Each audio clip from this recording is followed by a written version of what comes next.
It's the FFA Cup Shootout Kings against the Giant Killers in match 3 of the Westfield FFA Cup round 6 here at the Lake Macquarie Regional Football Facility. We've got the Coffs City Lions up against the Cardiff City Tigers. Boys, are you excited? Have you heard a roar like we just heard as the two sides headed onto the pitch? No, I haven't, but not like that one for local football. They were just going absolutely crazy, and the game hasn't even started yet. I tell you, these guys, Cardiff, I know in particular, have been absolutely pumped up about this game, and they're completely focused on it. As it were Edgeworth in the previous game, Cardiff have the same mentality approach. They're throwing everything at this one. Smudge? I agree. This is very exciting for both clubs. On the way over here, when I was getting dropped off by the wife, I had the Cardiff boys in a bus behind us. So, right. Yeah, so they were obviously very keen and got a lot of support here. Very exciting for both clubs, especially Coffs Harbour up north. And I remember back in, I think, 2010 when I was coaching Broadmeadow, we played Coffs Harbour in the final of the State Cup, which is similar to this. And, they're a very formidable side, Coffs Harbour, and it's going to be very interesting. Sure will be. I mean, I travel to Coffs every month or so with work, Smudge, as you know. I love that part of the planet. It's just absolutely beautiful. They've got a great regional facility there, and the standard football's just been getting better and better on the mid-north coast, and going to be really interesting to see how they tackle the third-tier Cardiff City Tigers. Well, Aaron Strickland, he is our referee this afternoon. We're almost underway, about to get underway. Scott Goddard and Mitch Benson, the opposing captains. There is Scott Goddard from Coffs City.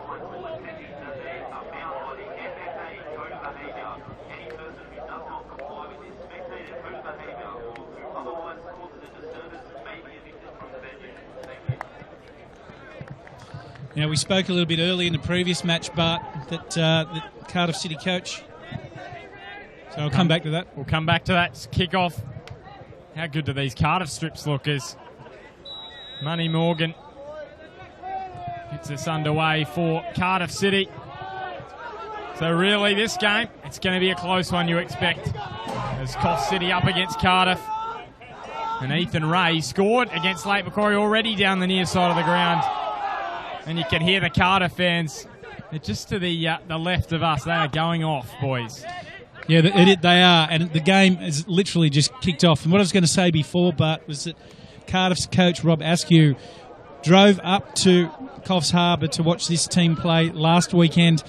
It's a good 4.5-hour trip, I can tell you that one with confidence.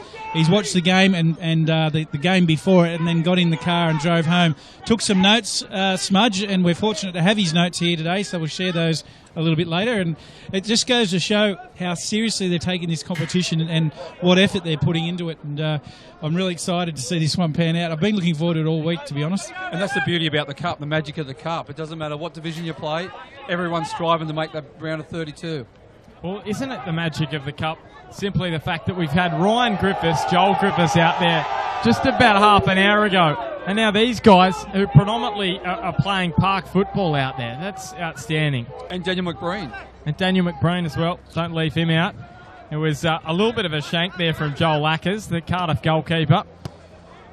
Now, just on Joel, Bart, I used to coach Joel Ackers at Gahiba, and so I know Joel well, and he's absolutely pumped up for this game, as his teammates, and I've spoken to him a couple of times during the week, and he's helped out with some player information. Beautiful touch. And they are absolutely excited about that this game. And look, each one of these teams are going to go through this afternoon, and no matter which one it is, they'll be just licking their lips at the opportunity of playing a big club in the next round. We've got a couple of guys from South Sudan in Den Mike and Goom Mike on the bench for Coffs City, but Deng Mike out there starting. So those two, very tall timber for Coffs City. Josh Wiseman.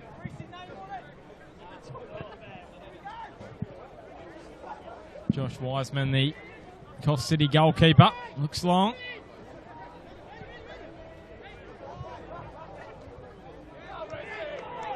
Coming through the middle of the park is Newton. Back for Archer. Ethan Ray unable to run this one down, but predominantly with Cardiff, their side is made up of a lot of NPL youth players. So they've played in the 19s and 23s at local sides and then gone back to play in the Zone Premier League. Yeah, just on that, but Chris Archer played with me at Broadmeadow probably about 10 years ago now and played in the grand final versus South Cardiff. It came off the bench and I remember him missing an absolute sitter in extra time. So, and he's never lived that up. So, yeah, Chris Archer, the right fullback. Nick Callanan was also at Broadmeadow Magic when I was there. So, and we've got Matt Higgins, which is Ben Higgins' brother from Broadmeadow Magic. And Neil Owens' son, Darcy Owens, playing left fullback. That's right. As Coffs City push forward, Joel Lackers with the grab, it just offside. Now, Cardiff City coach, sorry Bart, he's sent through some notes saying they're setting up as a 4-3-3 in attack and then in defence playing a 4-1-4-1 formation. Very extravagant from the Tigers. What it does do, it just tells you they've put a lot of preparation and time and energy into doing their research on their opposition and coming up with a plan to win this game. The rain begins to fall again. It's been a wet weekend. Almost played through for Myack. He's almost on the end of it as Mitch Benson.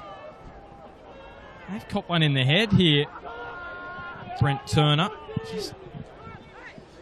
Never want to see a Turner get hurt, so I hope he's okay.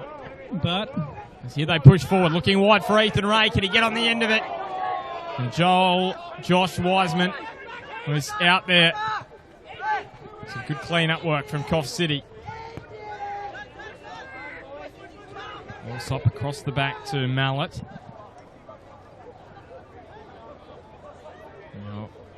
Rignoni stepping and dodging his way down this far side of the ground, cuts it into the middle.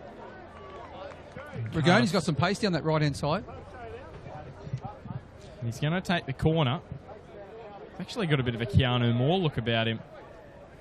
Playing now at Bentley. Got some pace as well. Yeah, former Edgeworth Eagle. Curls this one in. And they clear it away, Cardiff. Who sits up? Here's Myack. The shot is straight at Ackers.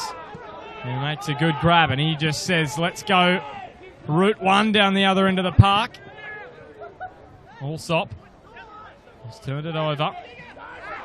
Just threaded through again. Cardiff fans rise. Oh, Wiseman with the control. He didn't look too comfortable, did Josh Wiseman. He did the job. So it'll be interesting to see how fitness levels goes over the course of this game, Bart. Obviously, there's a lot of adrenaline happening at the moment, but obviously Cardiff City, a third division side in the local Northern New South Wales area versus MPLs. Is it MPL? What's Coffs Harbour? Is it?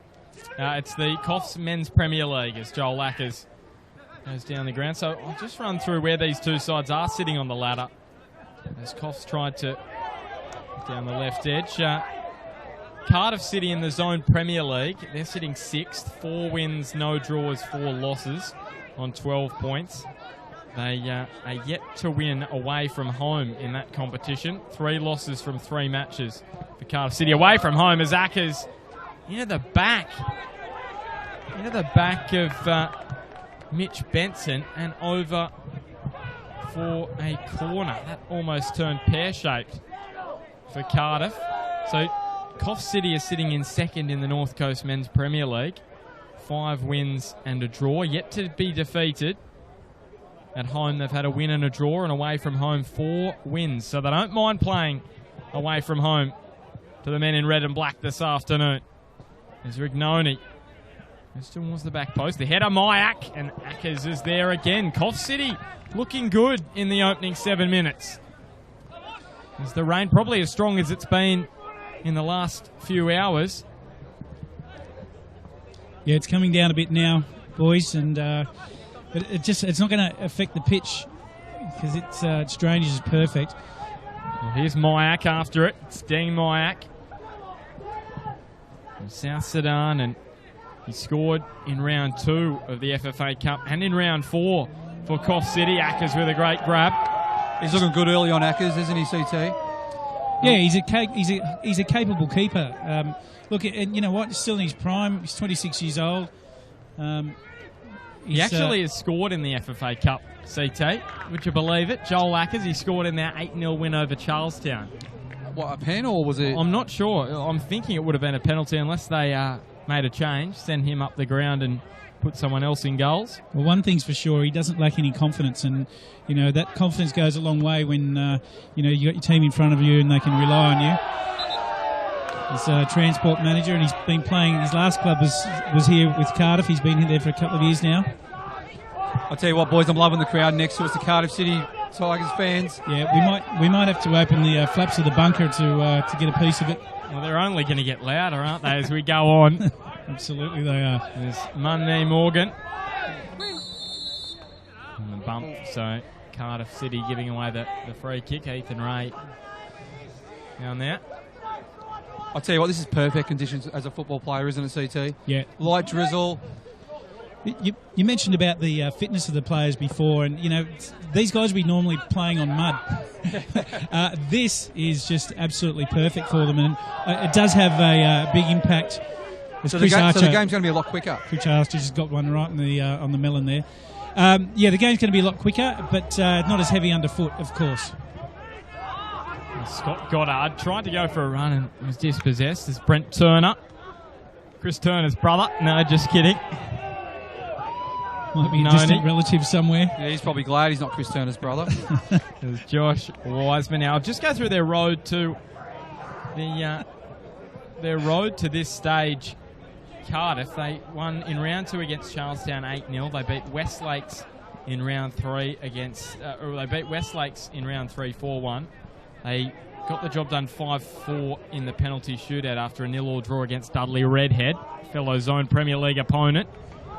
And in the last round, they beat Lake Macquarie 2-1. Goals from Money Morgan and Ethan Ray. For Coffs City, the penalty shootout kings over the last few years. 5 penalty shootouts, 4 of those they have won. They haven't had a penalty shootout this year. They beat Grafton 10-0 in round 1. Round 2, they beat Arara Valley 4-0. They had a bye in round 3. Beat Taree 7-1 in round 4 and beat Bangalore 3-0 a couple of weekends ago in Lismore. So it's been pretty easy for Coffs City thus far as Ethan Ray takes on Horville. Wiseman's not going to get there. Ethan Ray just pushes it wide. He's pretty sharp, the old Ethan Ray, down this right-hand side. He's a left footer, so he likes to cut in. So last club, Hamilton Olympic, where he played 19s and 23s. Yeah, he's a 21-year-old. Opened up some space there and had all of the right intention, and just unfortunately for him, he's just pushed it. Yeah, 9 goals in the Zone Premier League, so he doesn't lack confidence. Here's Rignoni looking for Mayak, and just there in time was Mitch Benson for Cardiff City. Just going back to that previous play, the Coffs Harbour goalkeeper did tremendous there. He came out, spread really wide, and really put... hang on. The ball's gone out the door. How did we manage that? So Rignoni. Yeah, he sure did. That's Josh Wiseman you're talking about. Yeah, he did very well. I thought he was very... sorry, Smudge. Now this, Lorenzo, I should say, Rignoni, had his 20th birthday yesterday. Well, happy birthday to him. Plenty of fun times ahead, no doubt, especially if they win today. Just going back on a few years ago with the State Cup, I think it was Coffs Harbour who beat Edgeworth in the State Cup final up at Coffs Harbour in a penalty shootout.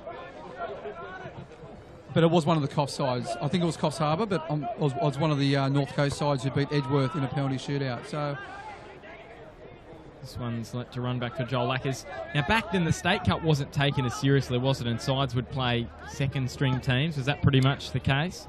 In essence, yeah. We sort of did, and we won it one year when we beat Coffs Harbour. But and you play over the weekend at Coffs Harbour, so it is quite, it's quite hectic. But also the boys tend to enjoy themselves up there as well. So it's sort of a weekend away for the boys mid-year.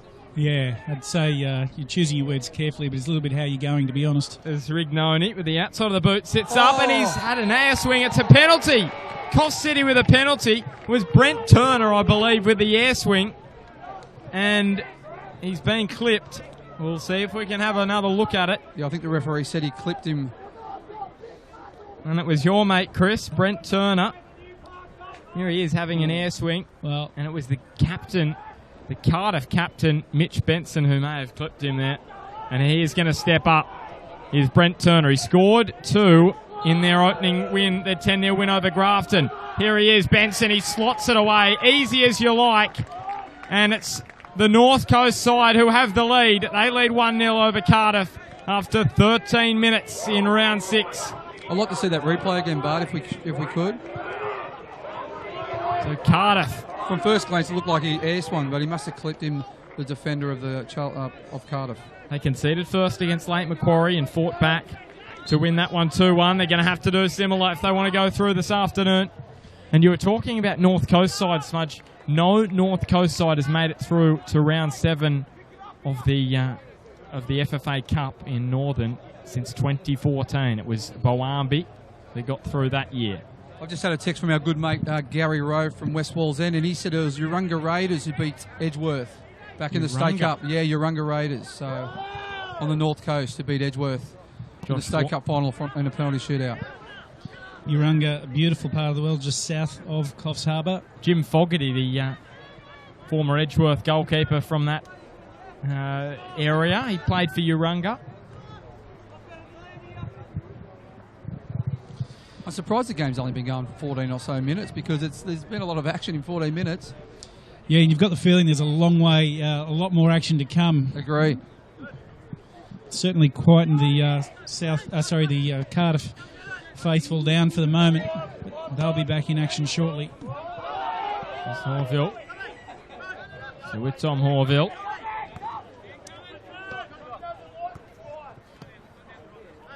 Now for Allsop. Just waiting on the ball. It's well played by Coffs. Just keeping possession. And he just got clipped late there. It was Nick Callaghan that came in and knocking Nick Mallett to ground. Two Nicks coming together there. And Coffs with the free kick. Glenn Williams, the Coffs City coach, will be pretty pleased with the start that they have had. The most successful side from up north at Coffs City. Your FFA Cup history tells enough of that. They have made it through to this stage before round 6 as Rignoni. Just a step inside. He leaves a couple in his wake and he's pretty sharp. Corner. Rignoni's pretty sharp, isn't he? Yeah, so Coffs City in 2014, they lost in round 3 to Lismore in a penalty shootout. 2015, they lost to Edgeworth 4-0 in round 6. And last year they went down to Urunga 3-0 in round 4 of the FFA Cup. So they have had a decent record. 16 matches played, 13 wins and 3 defeats.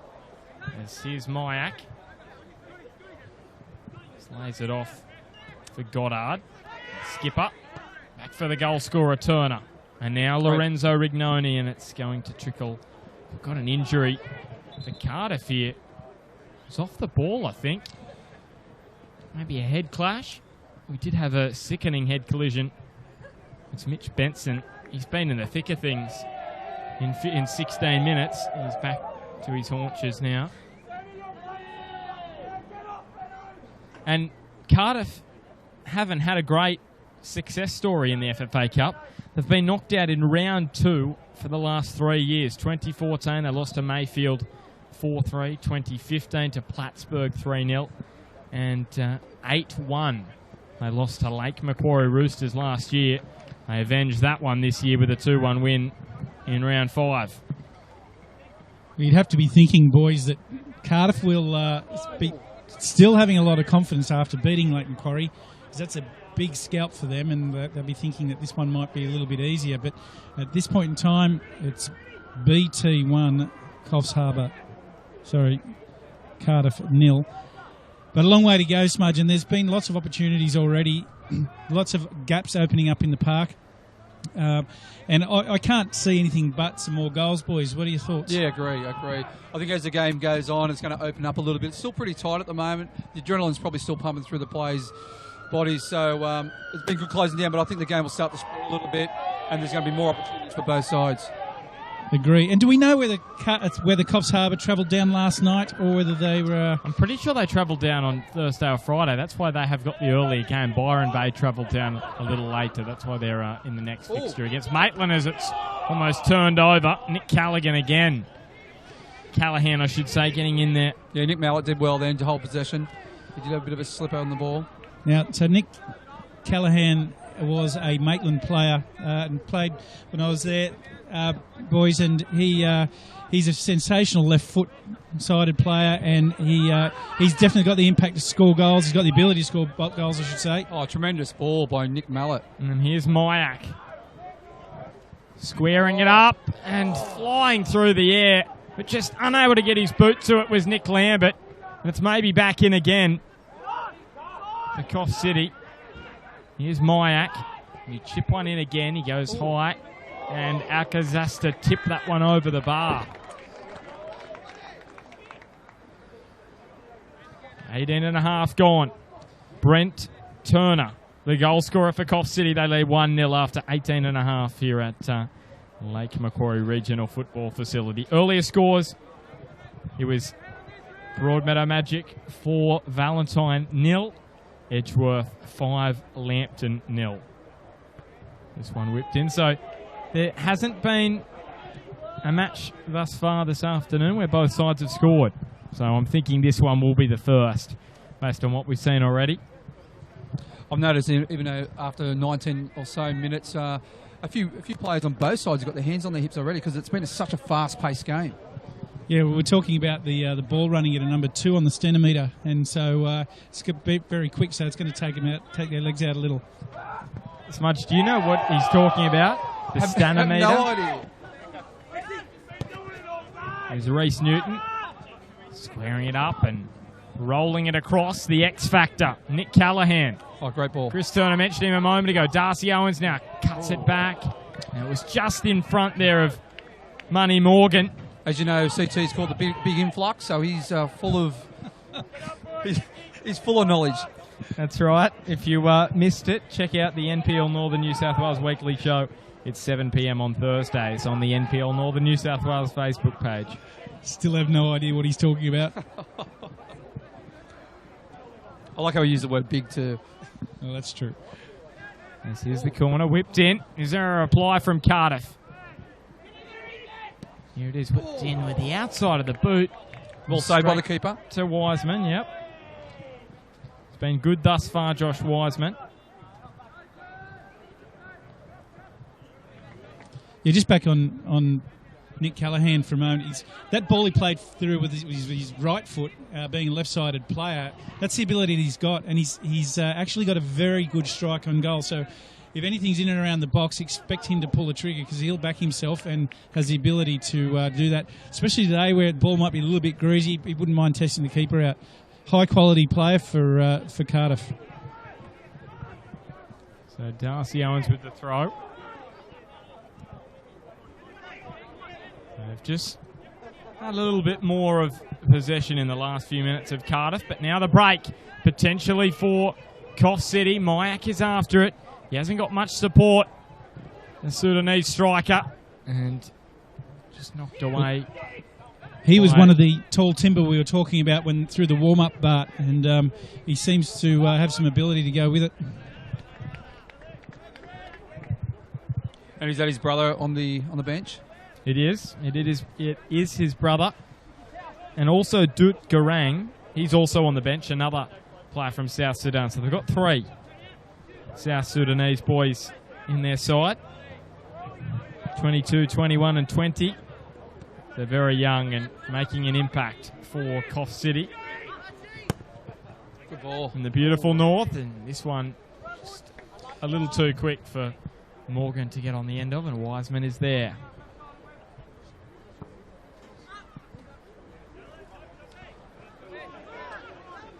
Yeah, the Cardiff City crowd has definitely quietened down a little bit, CT.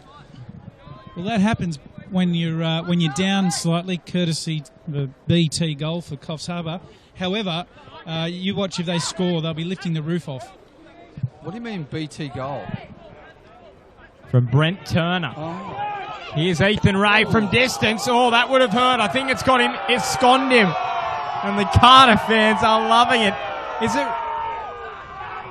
We'll just get the number plate here. It's Joel Digney who has copped it here.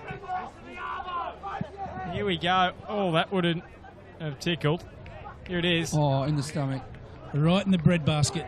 How's he speaking now, CT? Oh, he's all right. He's just all right? like he's been doing his abs workout. That one will just pop straight off, bounce right out.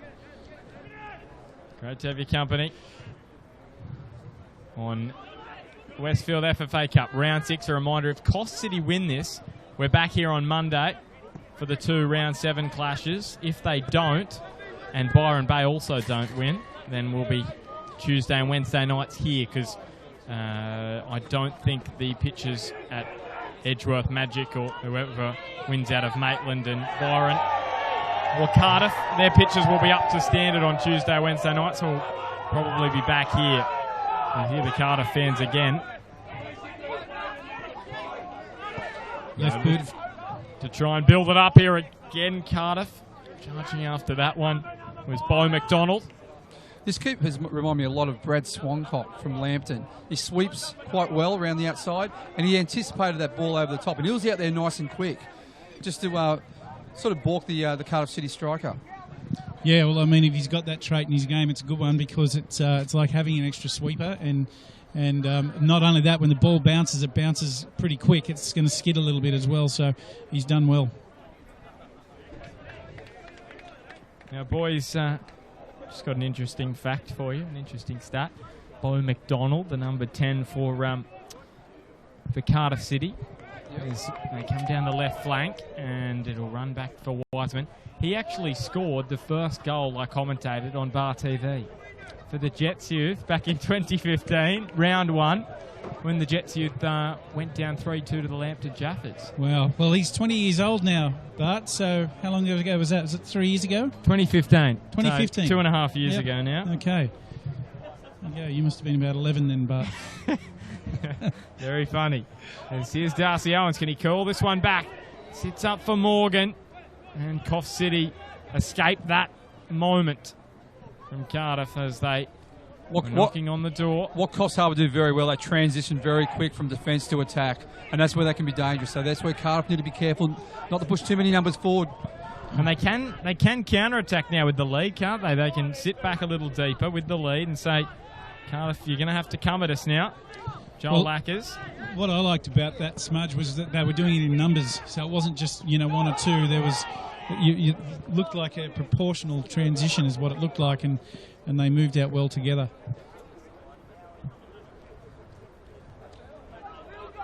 Proportional.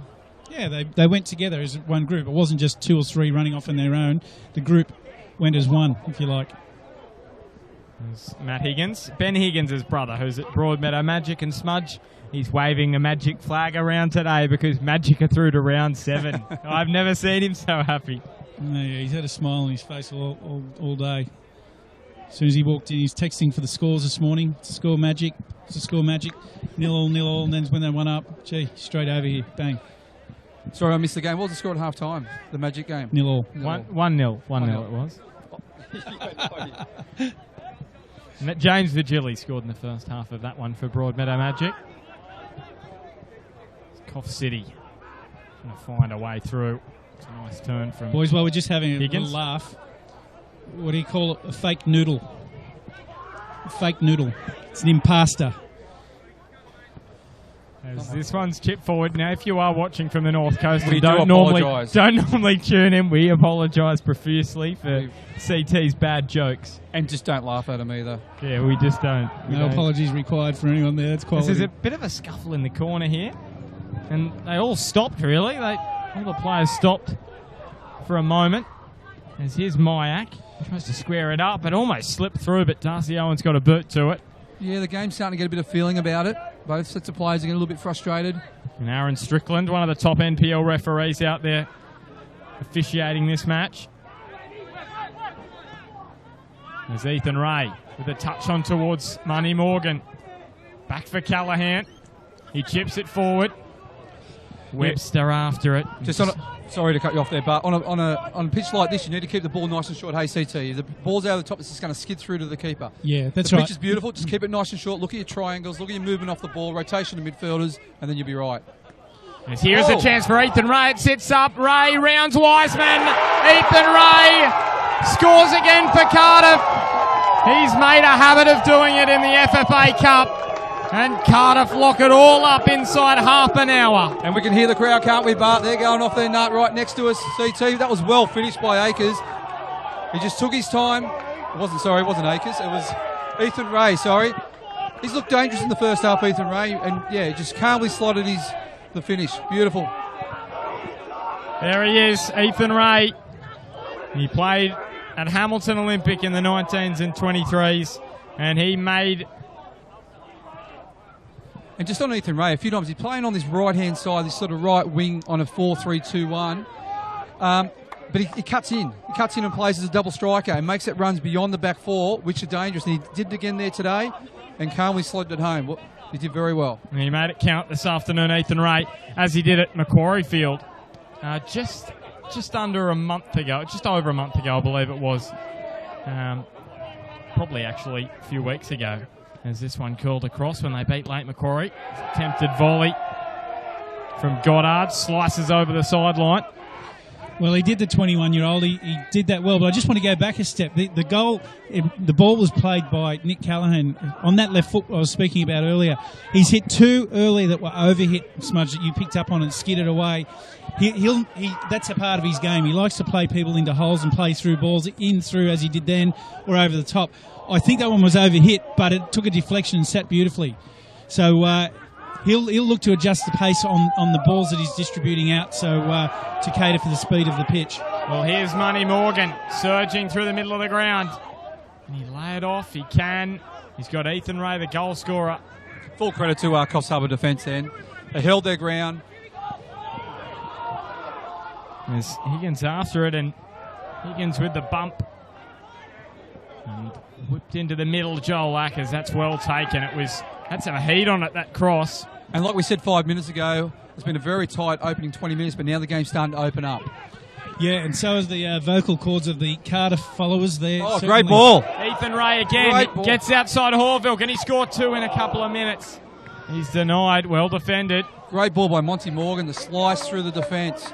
And again, like I said, Ethan Ray's making that diagonal run across the link with the striker, which is causing all sorts of problems for the Coffs Harbour defence. Goes up. Goes Brent Turner, the goal scorer for Coffs City, and puts it over the sideline. Darcy Owens to take the throw for Cardiff. You can see there Macquarie Field in the background, the blue and yellow grandstand, the home of the side Cardiff knocked out of the Westfield FFA Cup. This one chipped forward. That is a lovely touch on from Aaron Allsop. That was a quality touch. Pressure. He had a lot of pressure on him. It's beautiful, well-weighted header back to the keeper. And Brad Swancott Wiseman makes the grab as Smudge has dubbed him. Hope that's not a bad omen, because Brad Swancott did concede 5 this afternoon. No. I was just thinking that, just as you said it. No, but he made some terrific saves in the first half. And I don't think there was much he could do, really, about all 5 strikes. As Coffs push forward.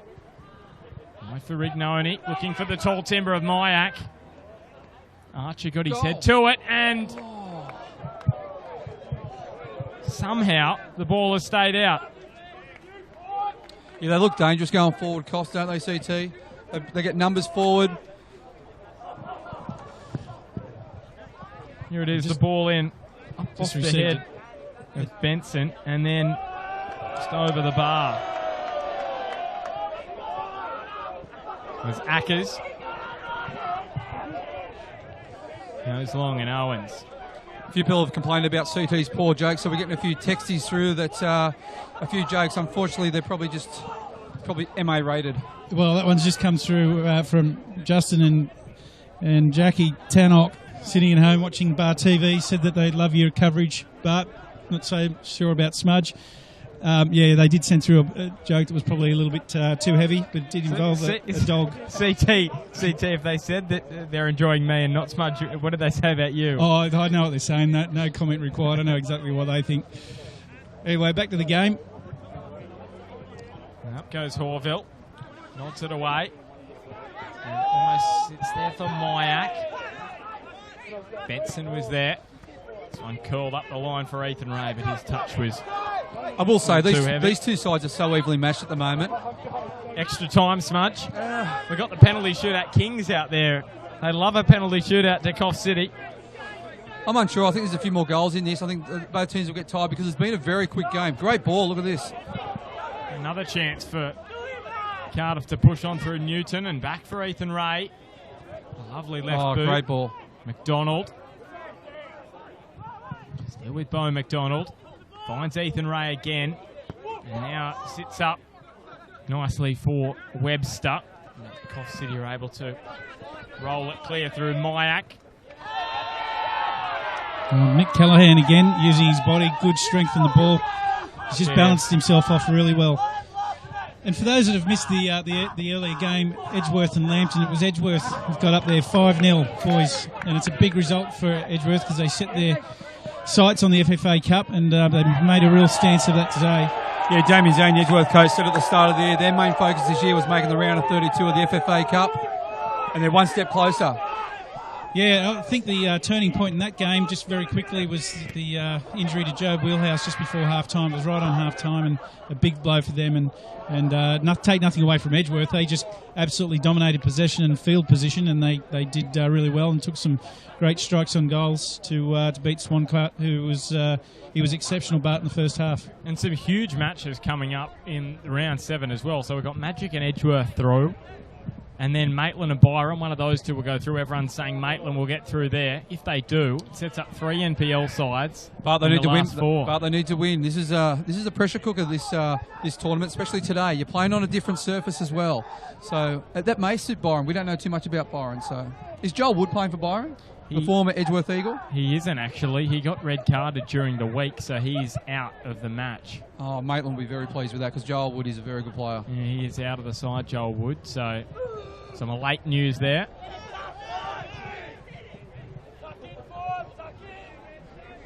He'd be a big hit in that competition. Actually, they've got a few English backpackers as well in the side, I've been told, Byron. So okay. They have some quality there. Yeah, that's a fair foul. Money Morgan finishes it nicely, but the foul against Cardiff. Tell you what, there has been some beautiful goals today, hasn't there? That wasn't a goal, but... No, the goal of the day for me was the one from Sanders for Edgeworth, where he's just Swan cut off his line and just chipped it, and just that was just. I just watched Brad Swancott's face as the chip went over his head. It was just absolute high quality. He had the look on his face. That's what Sanders brings. Oh, it isn't it? But Swanee had the look on his face of, please don't go in. For me, Nick Callanan's really starting to control this game, and then. Plays the commentator's curse, yeah. And he played it straight to Goddard, who goes to ground after playing the ball back, the Coffs City captain. He's won some crucial challenges in there, CT, hasn't he? He has. You know what? Don't want to put a curse on him. However, he's NPL level, and he's proven that there was a trial game against Manly 2 years ago down in Sydney, and he absolutely dominated in that game there. So, look to see him have a big one here today. He loves a big occasion as well. Ethan Ray goes to ground. He's unable to stop Tim Higgins. Oh, this crowd's just awesome, isn't it, Bart? Cardiff are loving they are loving this. Ethan Ray, that tackle is a little bit how you're going. He needs to be a bit careful with those as he's moving forward. And you're right, this crowd they're getting noisier and noisier and more lubricated by the look of it. Yeah, we might try and have a chat to one of them at half-time, the Cardiff City faithful. As they look to make it 2-1 to Coffs City. The ball a little heavy from Nick Lambert. There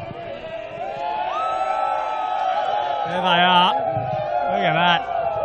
They are packed out. What's going out? There's a bit of popcorn flying through the air. Hey, and it's not even half-time yet. Look at them go. Look at that. Oh, He's getting it down. I'll whip it in. There you go, boys. Yeah, David see you in a Smith. little while, no doubt.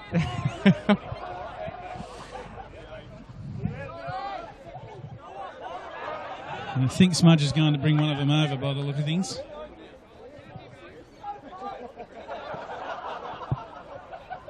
This one chip forward. Goddard. He's been outstanding, and he is regarded by the Coffs City coach, Glenn Williams. That was David Webster through on that tackle just then. He wins plenty of Player of the Year awards as Scott Goddard, coaches a junior side in Coffs City. So we'll just see this free kick, and then we've got another special guest as Brent Turner chips it into the box. And they have done enough here. Cardiff will maybe not. Back for Higgins. This one, Tim Higgins. Two Higginses out there on opposing sides. And Rignoni unable to keep it in. So Smudge, special guest from Cardiff. Yeah, we've got Chad Lane, the Cardiff City Tigers president. How are you, mate? Good, mate, yourself? This is a big day for Cardiff City. You brought a whole heap of fans. They're right rowdy right next to us, enjoying themselves. Yeah, mate, that's what it's all about. Boys love the football, so we get a good turnout. Good fun. Boys are playing well the first half. Two evenly matched sides. What are your thoughts so far on the first half? Mate, I think Coffs come out, firing really. Put us in the back foot, got the early goal, but we've found our way back into it. So yeah, you're right. It is pretty even, and still plenty of time left. So should be a good game. Mate, we can hear the crowd right next to us, which is it's tremendous. It's great atmosphere here. Ethan Ray goes wide for Morgan. Still with Morgan. Here's it back for Archer. Across the face for Callahan. And this one just a little too deep. So just quickly, obviously the boys were very pumped for this game against Coffs Harbour. Mate, when we found out that we were playing down here, the club promoted it, and we got our supporters down here. We get a good turnout, and the boys love it. It's a bit of fun and a bit of friendly banter, but yeah, good day. And mate, a massive effort to beat Lake Macquarie in the round. What was it, the fifth round? Yeah, round 5. Massive effort. Like it was a surprise result of the round 5. Congratulations, and the boys would have been pumped after that. Oh, massive. I think on the night that everyone just got together as a team and played well. And, I guess, gave it to Lake. So the result is what happens when you play well. Yeah. Just quickly, Chad, so you threw me off with a beard a little bit. Surname Lane, brother of Ben. Yes. You've been in and around football for a long time. What's been the biggest change for Cardiff into where they are today? I think I've been in with the club now for around about 20-odd years. And you get the right people in the right positions, and then you start to get the younger players to come in, and results start to happen. So our division, the Zone Premier League, is quite a strong competition. A lot of ex-NPL players or even young NPL players are in there. Here's a chance for Coffs City in this one. It's good to see. Across the face. Hopefully we end up with a good result today. Look, and one more while the ball's back in the middle of the park. What would a win mean today? Oh, mate, it'd be massive. I know there's still like we've got another game possibly. If we do get the win today, there's a game coming up in the next couple of days.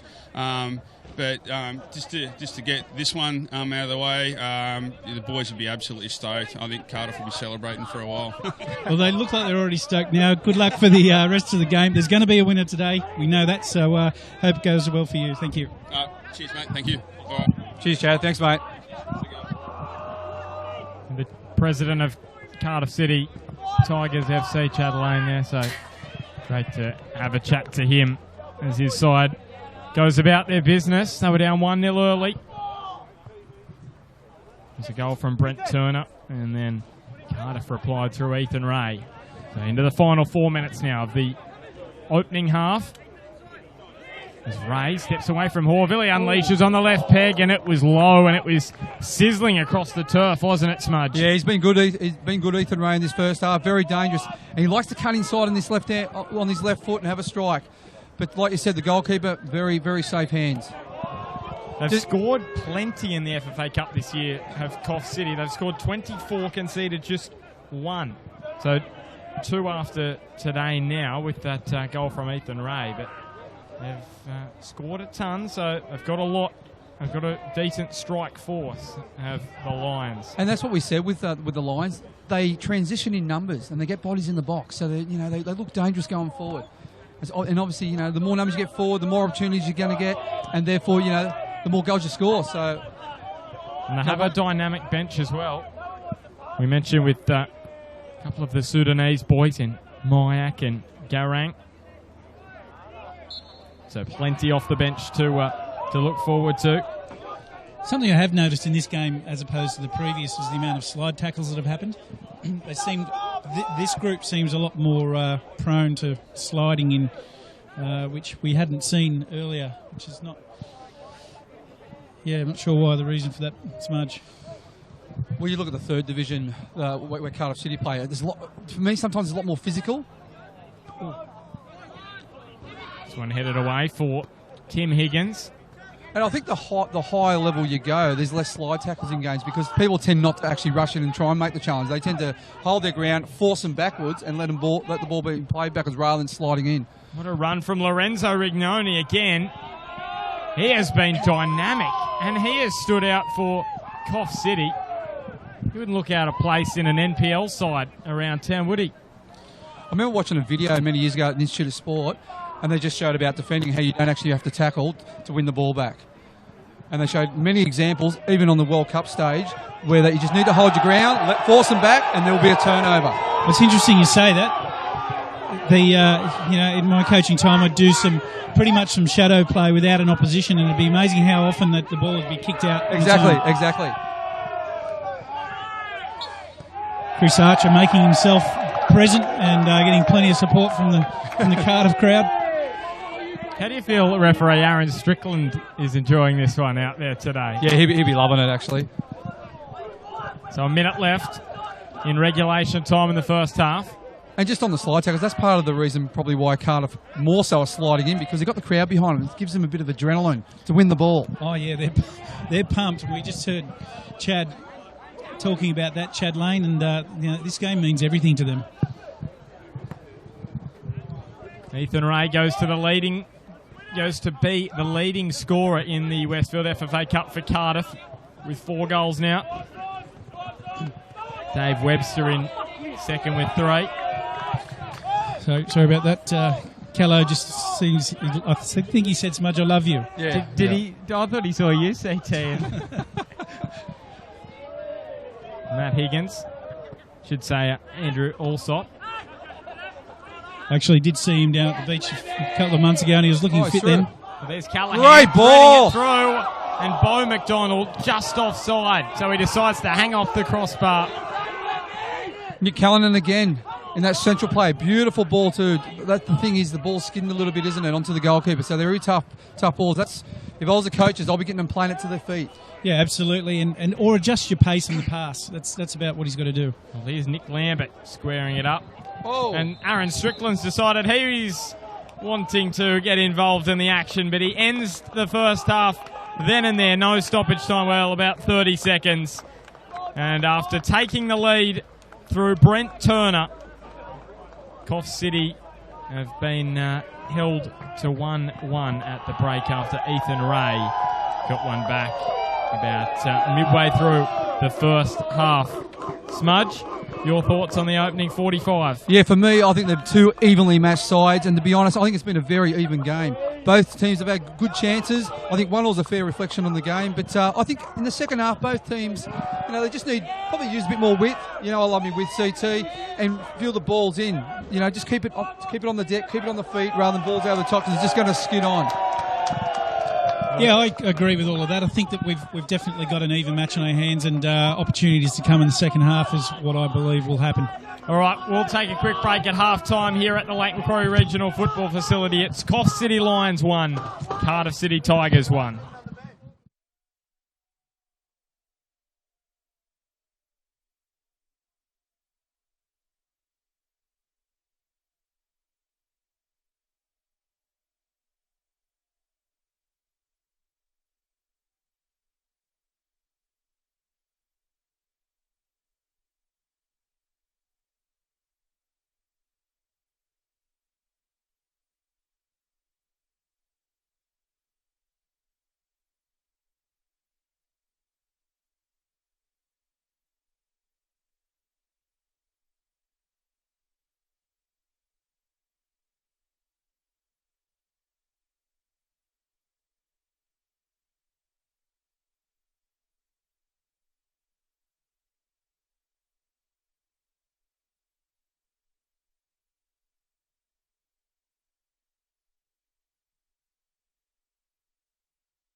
So can either of these two sides find a winner in the second half? We are back at the Lake Macquarie Regional Football Facility for round 6 of the Westfield FFA Cup.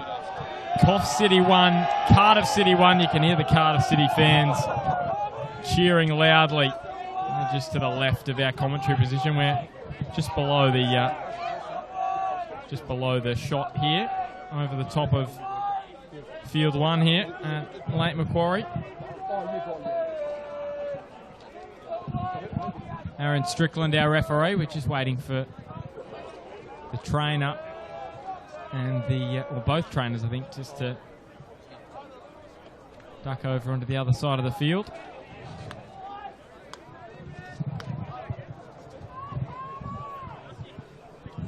So it'll be Nick Lambert and Den Myack to get us underway for Cardiff City in the second half. Yeah, looking forward to the second half, Bart. Be interesting what the coaches said at half time. For me, they just need a ball on the deck, beautiful playing surface. Well, here we go, underway in the second half of Game 3 here in the Westfield FFA Cup. And boys, do you see this one heading into extra time?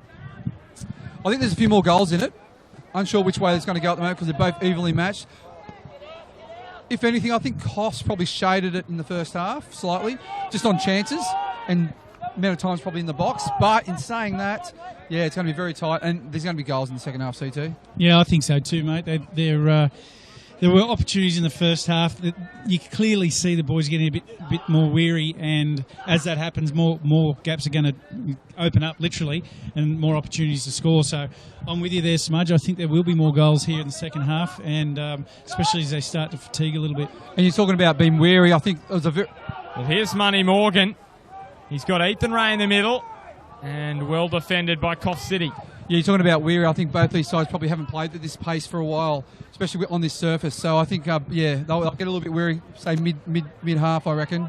Well, especially at the pace, and we've spoken about this being a 2 on the centimetre, so we'll just see how they go with 10 to 15 to go.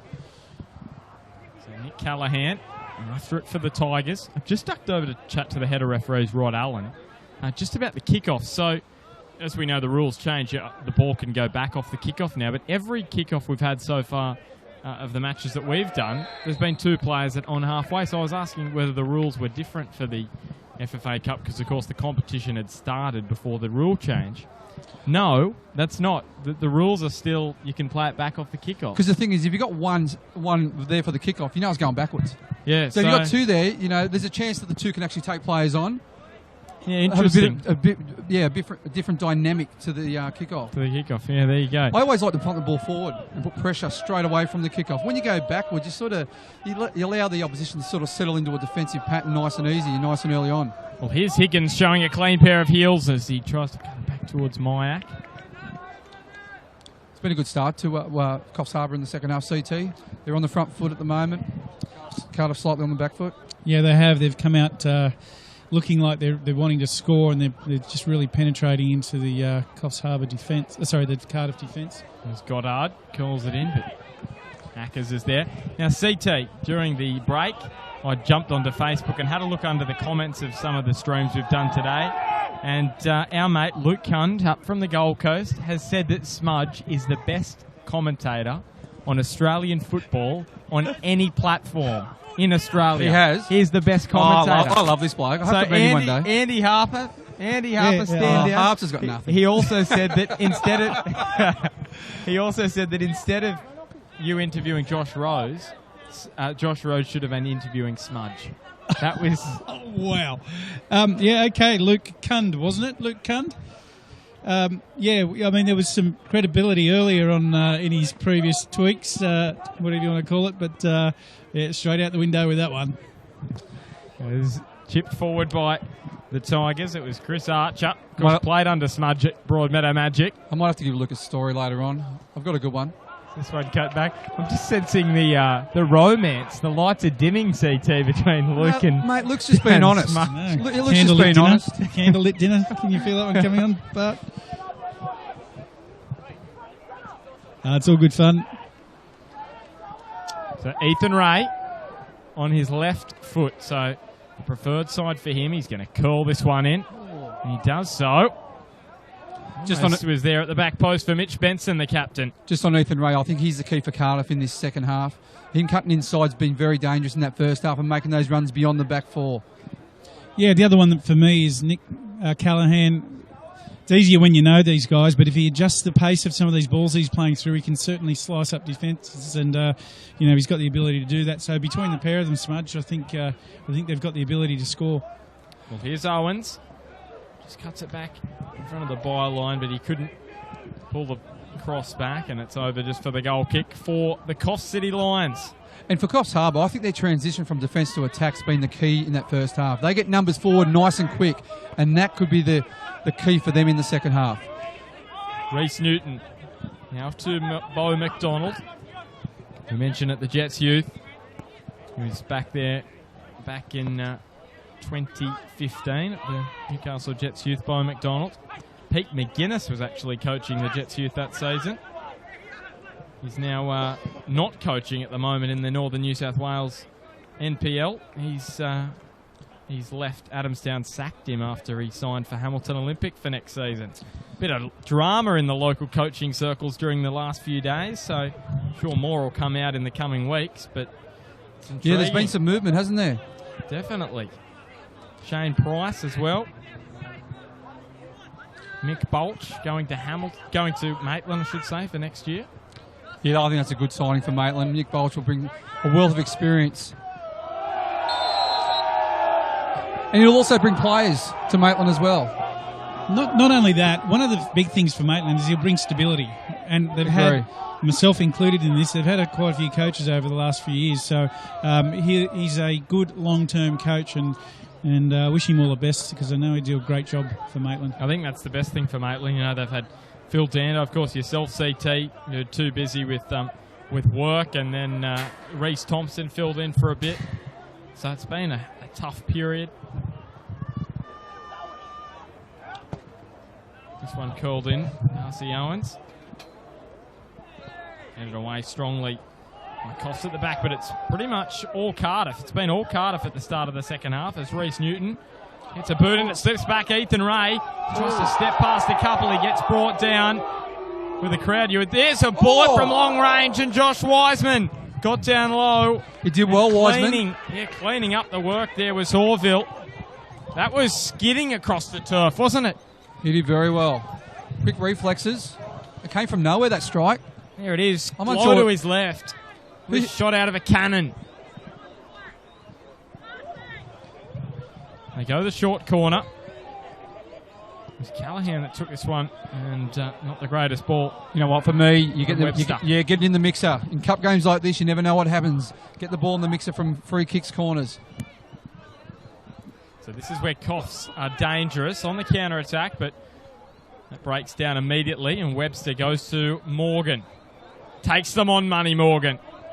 He's been given the title as the biggest pretty boy in the side. Money Morgan. Right? And he's the worst trainer apparently as well. Sorry, most selfish. Most selfish and a pretty boy. There you go. There's some compliments for Money. You'd be pretty happy with those calls, wouldn't you, CT? Never had them, but yeah. Mitch Benson, the captain, is regarded as the biggest pest.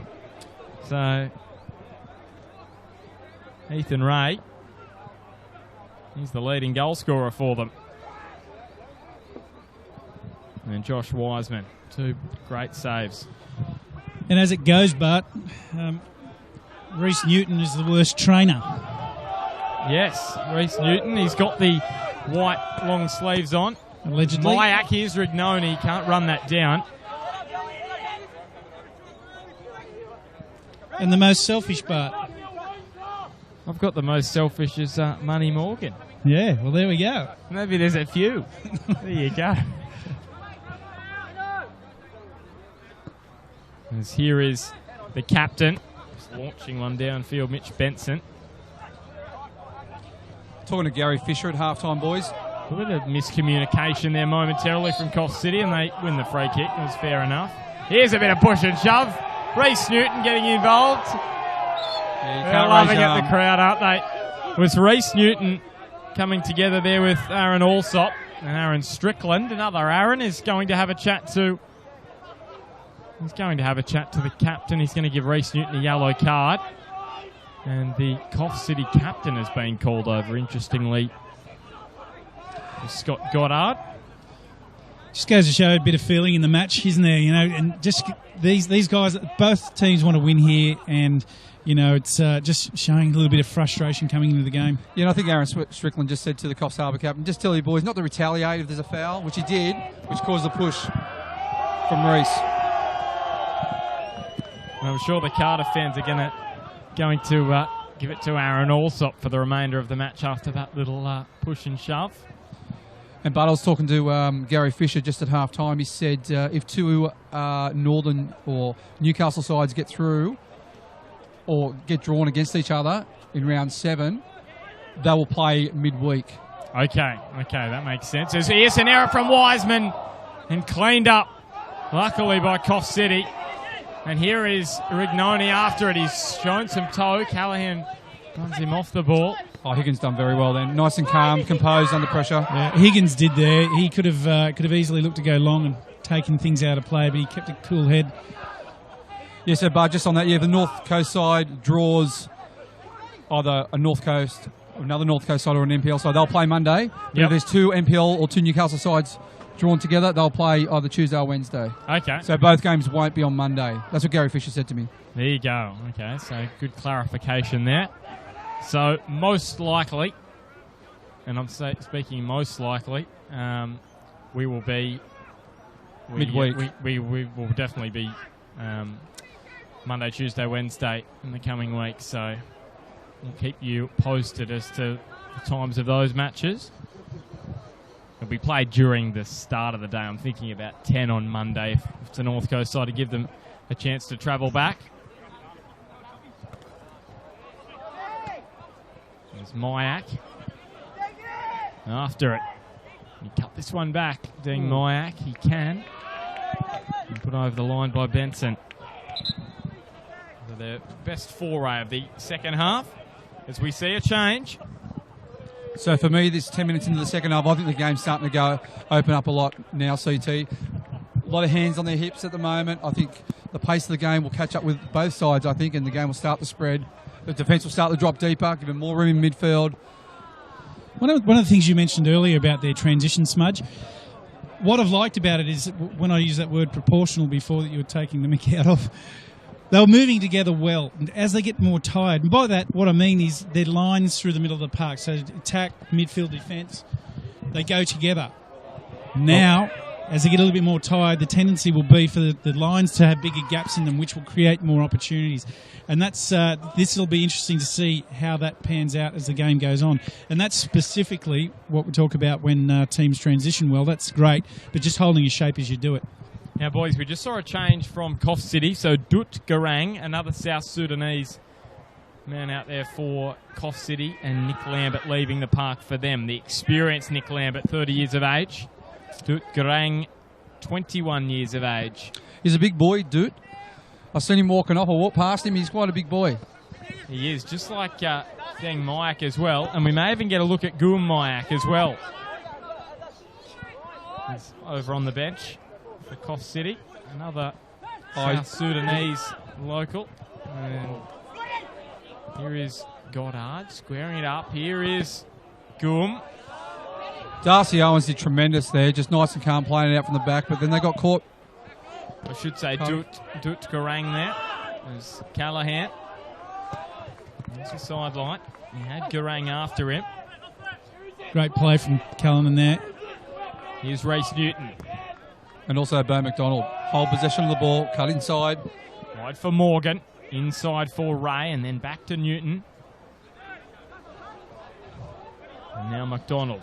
Wide for Callahan. Nice ball movement this from Cardiff. And Owens is knocked to ground. So a free kick for the Tigers. So Darcy Owens, the son of Neil Owens, the former Newcastle breaker, Adamstown Rosebud soccer player. Fred's of our CT. I've just seen him up in the crowd before. He'd be absolutely loving this and proud of his son, that's for sure. He was a wonderful footballer in his own right. And a great football, one of the greats of Newcastle football, to be honest.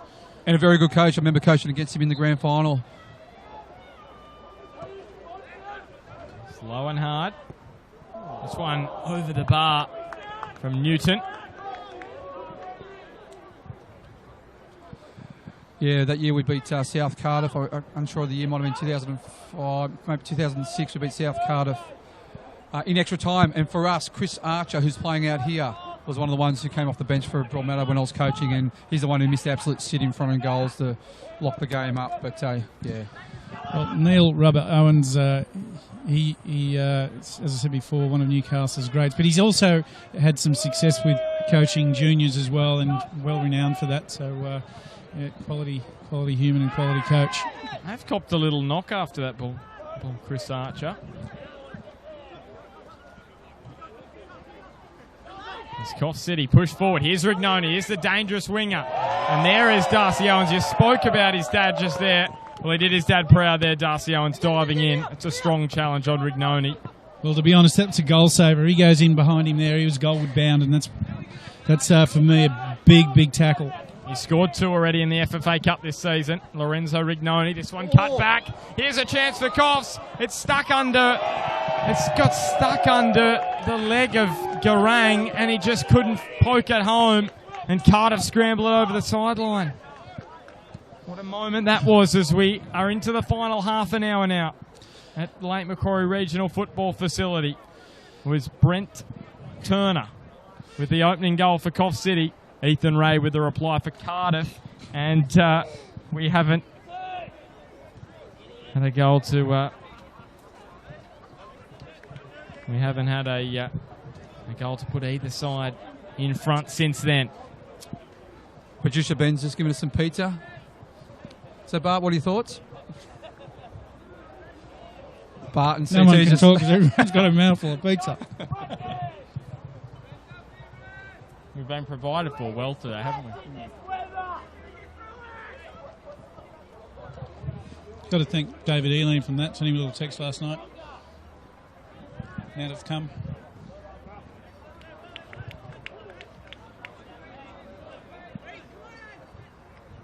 All quiet here in the commentary box. I didn't think Peach would slow you down so much, to be honest.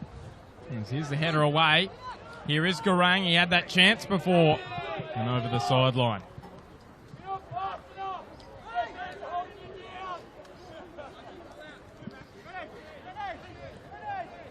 So all things quiet still here in the Bar TV bunker. As Ethan Ray chips it forward. He's looking for Bo McDonald, who may outrun Aaron Allsop there. The game's really opened up here now, Smudge. There is Allsop diving in and giving away the free kick and going into the book for a yellow card, and the Cardiff fans love that. He was in a bit of a push and shove with Reece Newton, and they're both into the book now. Reece Newton about to take the free kick.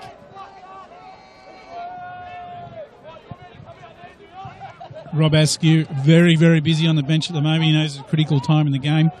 Up out of his seat, barking instructions. Letting his players know exactly where things are up to. The second half's been a little bit tighter than the first half. Not as much chances. Coffs did have a slim chance just before. And that'll just trickle over for a goal kick for the Lions. And the thing is, both sides are showing intent and intensity still, with closing down, with tackles, both desperate to win. And really, let's not make any bones about it. A lot of the Coffs sides have come down here in the last few years in the Westfield FFA Cup and been smashed, really, by some of the local NPL sides. So it's great to see.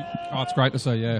A contest where they are a chance to go through to round 7. And we know that the NPL is a lot stronger than the North Coast competition, so it's wonderful to see and to them be a chance to go through. Yeah, and to be honest, watching Edgeworth versus Lambton in the previous game, that was a high-quality match. But this game here, and entertaining, but this game here has been very entertaining because of the unknown, but also because of the intensity and intent of both players and playing group. And it's uncharted waters for either of these two sides if they get through. Well, I mentioned in the first half, Cardiff had never been past round 2 of the FFA Cup before this year. And Coffs City, they'd been to round 6 here a couple of years ago, but they came up against a not really well-known side known as the Edgeworth Eagles and got beaten 4-0. And Edgy went on to play Melbourne City. Was that the year Melbourne City? That's right. Or the Wanderers? That was the Melbourne City year that year. as his cross in, it's just going to fade over the byline. So this is a fantastic opportunity for both these two sides to go within a game of making the national stage. So if Coffs City did happen to make it through on the national stage, I spoke to Gary Fisher actually about that, and he said that they would play out of the Coffs X International Stadium where the Newcastle Jets played Melbourne City earlier in the year. It looks more like a bathtub today. It does. They're trying to have the state champs up there, and yes, not looking good up there. And just going on that year when Edgeworth played Melbourne City in the round of 32, the one Aaron Moy scored 2 goals. So having Aaron Moy play at a local facility in Northern South Wales is just tremendous. And that's the beauty about the Cup. And now he's going to be playing in the EPL. How amazing is that? Aaron Moy, one day playing at Magic Park against Edgeworth Eagles. 2 years later, 2.5 years later, and he will be in the Premier League, whether it's with Huddersfield or another side. And playing against Brazil on Tuesday night. Playing against Brazil. Unbelievable. Ethan Ray takes them on here. Down the middle of the park, steps away from Allsop, but he shot straight at Wiseman. I will say Allsop did tremendous there. Made him go away from goal. Well defended by Allsop. Just his body position. As Aaron Strickland points out at Ethan Ray, he pointed straight at him and said, "No more, or you'll go into the book." You just get the feeling that these guys are bordering on the edge, a couple of them, for a card. And Ray needs to be very careful here because he just doesn't want to do anything to cost his team. And because he's a key for Cardiff, like I said. Well, yeah, that's what I mean. He's a big influence on their side, so you don't want to lose him. Dave Webster's getting a little bit frustrated there. He's been good for Cardiff in the opening 60-odd minutes.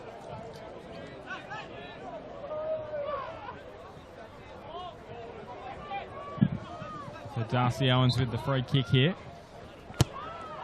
We didn't mention a change which took place just a few moments ago from Coffs City as McDonald almost on the end of it. Is that Caleb Lockpo actually the leading scorer. What a great ball. Caleb Lockpo, the number 7, he has come on for Coffs City. And he's their leading scorer. He scored 3 in the Westfield FFA Cup for them thus far. He's on this near side of the ground. Came on for Lorenzo Rignoni, who was dynamic on this right edge, but maybe just ran out of a bit of steam. The header from Allsop towards Lockpo. And he's from Burkina Faso in Africa. They're doing all right at the moment in the World Cup qualifiers, actually, Burkina Faso.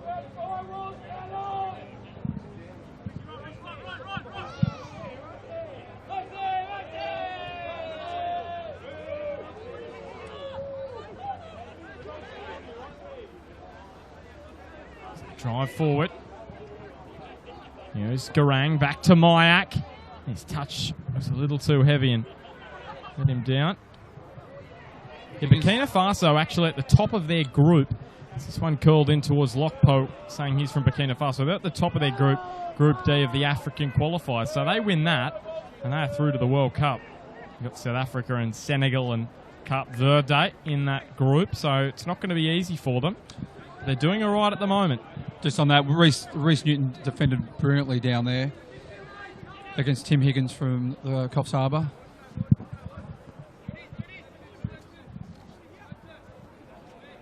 So Horville dispossessed Morgan, and then Reece Newton just swung his left boot sweetly through the ball. You know what? Sorry, but you go. I was just going to say, we see Maitland and Byron warming up just in the background here. But CT and Smudge, just give me your thoughts here. If this match goes into extra time, it just sort of throws them out a little bit, doesn't it? So what do you say as a coach there? What's your plan when you get that half an hour, 40 minutes extra? We all might come back to that. As Garang, here's Garang, he sizes up Ackers, and Joel Ackers with a brilliant save, sits back up for Lockpo, and he slides it past the far post. Terrific work from Ackers there. He's just opened his body up, made himself big, and he's just absolutely saved them into the game then. Yes, Smudge. I was going to say Turner's just nearly blown our ears out. I just haven't been able to get a word in for 20 minutes. You probably forgot I was here. I just want to say, so what do you do, CT, in that situation where you get that extra time? Oh, you know what? Oh, sorry. No, you keep going. Am I CT? Sorry, you go. You know what? You'd have one eye on this game as well, just to. Oh, Bart, yeah, you'd have one eye on this game just to see what things are doing, how things are panning out. Obviously, normally in a warm-up, you want to get into their second phase, or second breath, they call it, just as you're about to go on the park. So, you just have to sort of, what would you say, just prolong, sort of, just ease up and just see the course of the game. I don't know where I'm going with this. This one chipped forward for Lockpo. He's going to run over the byline. CT, do you want to explain it more succinctly? Terrible. So I think what Smudge was trying to say, you want to keep an eye on the game, sure, but the other thing is the real issue here for a coach is to make sure your team, when they go out in the park, they're ready to play. Okay, so if you get an extra half an hour in game time and then penalties, it's going to throw the spanner in the works. What you'll do if the game goes in extra time, then you're going to slow them down to a stop. Make sure you just get yourself ready, reset, knowing that you're potentially going to go into penalties and pretty much start your warm-up again. The key is when the guys go onto the pitch, they're ready to play. Exactly, and just before a game, probably that last 10 minutes of the warm-up, you do your same drills, your same short, sharp stuff, so you just go back into that again to get the fast twitch fibres working, ready to go for kick-off. Yep, that's it. Yeah, the weather has held off pretty nicely this afternoon, but it's back again. It's Garang after that one. Just a light drizzle now. Just as Cardiff City's getting a little bit tired, they're starting to get a little bit deeper in defence, which is causing more room in the midfield and giving some space as well for their strikers, as in Coffs Harbour strikers. They've got after that one. Yeah, they are. They are pushing forward, aren't they, Coffs City? And they're getting better field position than they had in the opening 15-20 of the half. Yeah. What Cardiff need is a player like a Mark Wilson, for example, who'll be in the middle of the park and just will work really hard all day, just won't stop. He'll keep his defence in line with him. Everything. Here's a long-range effort and just fades wide. It wasn't a bad hit there from Scott Goddard, the skipper. That was a great strike, wasn't it? I should say Nick Mallett it was, the number 8, just unleashing on that right foot drive. And going back to here it is, swerving just wide of the top right-hand corner. Yeah, it's a terrific strike. Yeah, I was just saying, the player like Mark Wilson, he'll just keep working and working. He'll be encouraging his defence to stay in line, so those gaps you're talking about, Smudge, aren't there. The strikers, he'll be keeping them busy by dropping balls in. And not only that, the rest of the team looks at you and thinks he's working really hard, and I'm going to do the same thing, and always encouraging. So they could use someone like him out there at the moment. But also the key is just make sure the defence doesn't drop too deep, because that's going to open up holes for the Cardiff City midfielders. Well, we've got number 13, Dean Phillips, come onto the park. Smudge, I know you and I both know Dino well. Yeah, former NPL player for South Cardiff, actually. And I think Western Bears. He's their oldest player, as Joel Ackers has come out a mile. He's 33 years old. He's the experienced player, Dean Phillips, in this Cardiff lineup. Yeah, he's got a sweet left foot, Bart, and... He sure has, and not only that, his ability to read the game's important as well, and maybe what we're talking about, Mark Wilson, he's the man for Cardiff to do that job. Well, here's Lockpo. He was looking... And again, Darcy Owens just getting in there for the challenge. Ashley Mallett was making the run. He's got a bit of confidence after that strike, just going wide of goal. There's Owens with the throw, and Allsop goes back to his goalkeeper in Wiseman.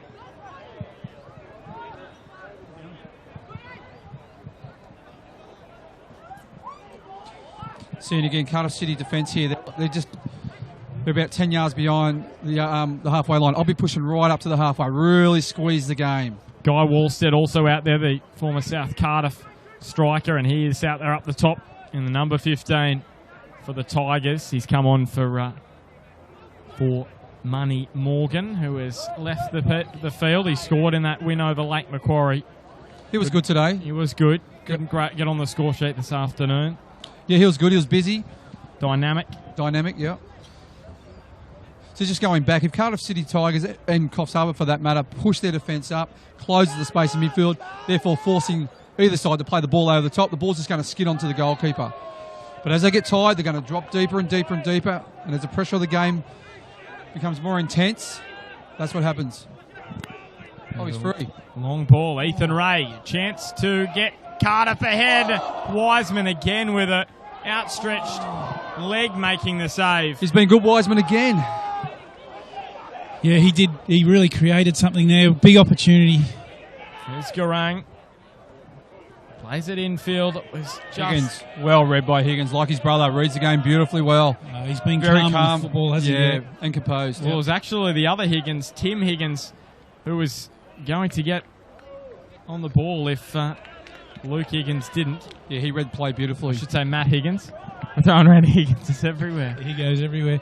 I was noticing, boys, Owens was stretching like he had a cramp, which is probably, you know, a little bit scary for him if he has, because he's got Lockpo that looks full of running, and you know, a couple of times he's been going at him. So hopefully for Cardiff, he'll be able to keep his legs in check. For me, Darcy Owens has been superb in this left-hand fullback role.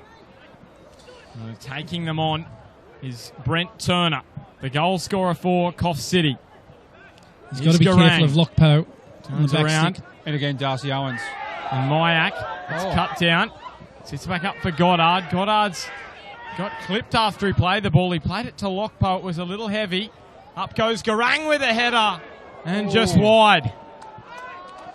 And we've got a card coming out. Aaron Strickland handed out for the challenge. He played advantage for after the pass from Goddard to Lockpo.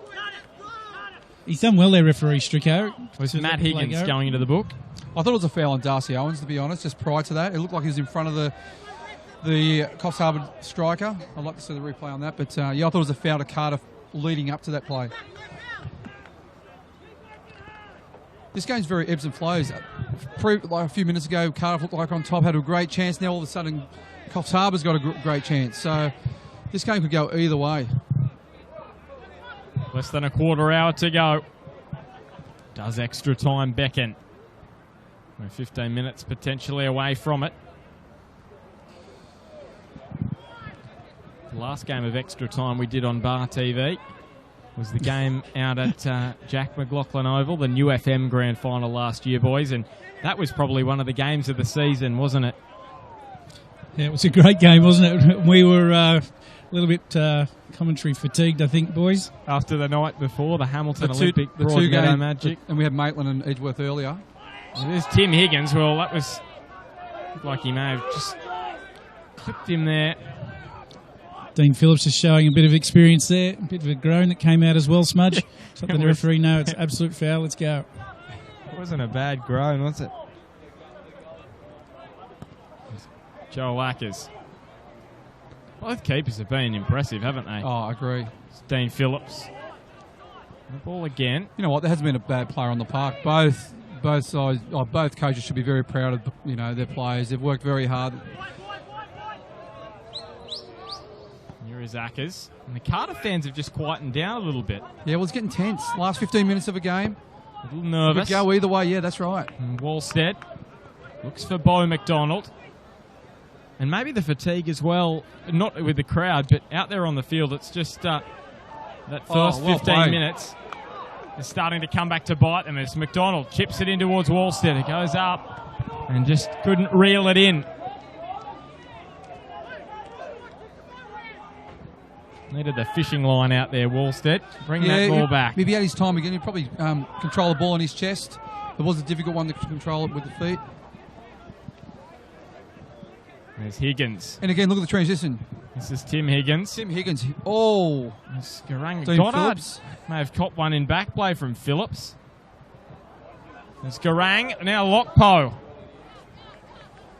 And that first bounce just exploded off the turf towards the sideline. And now with Webster. Callahan. And wide for Wallstead.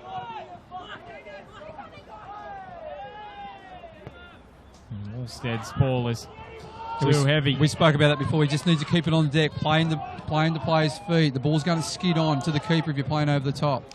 It's probably just a little bit of your frustration because he's trying to desperately make something happen. And if they're tired out there now, just imagine what they'll be like if we go into extra time. And playing in 2 days' time. Well, here's Ackers. Juggles and flicks it on. Lockpo.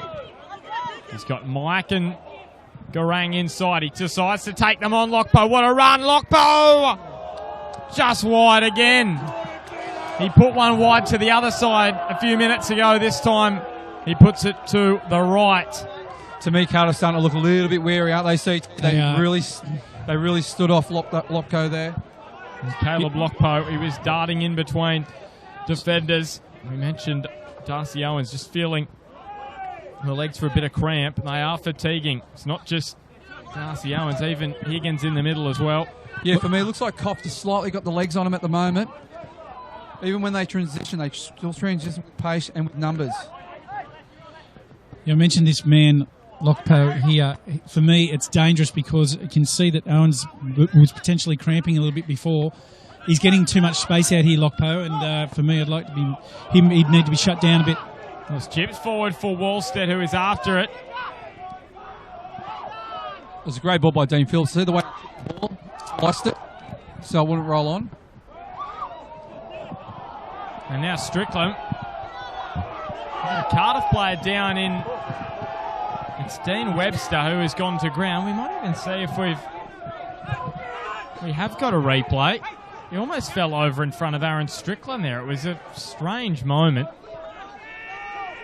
If the players, Wallstead chips it over the top, charging through. Wiseman again. Wiseman is the saviour for Coffs City.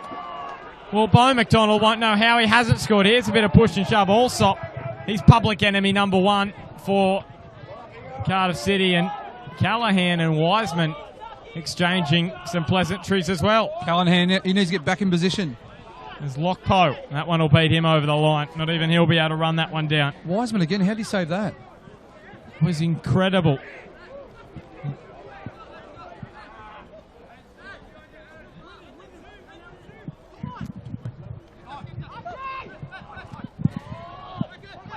So Turner, the man who has breached the Cardiff goal, couldn't do so on that occasion. It couldn't set it up for Mayak.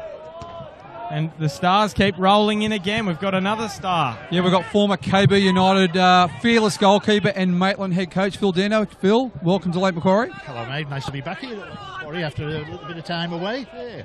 Now, just on today's game, you're playing Byron Bay. Do you know much about them?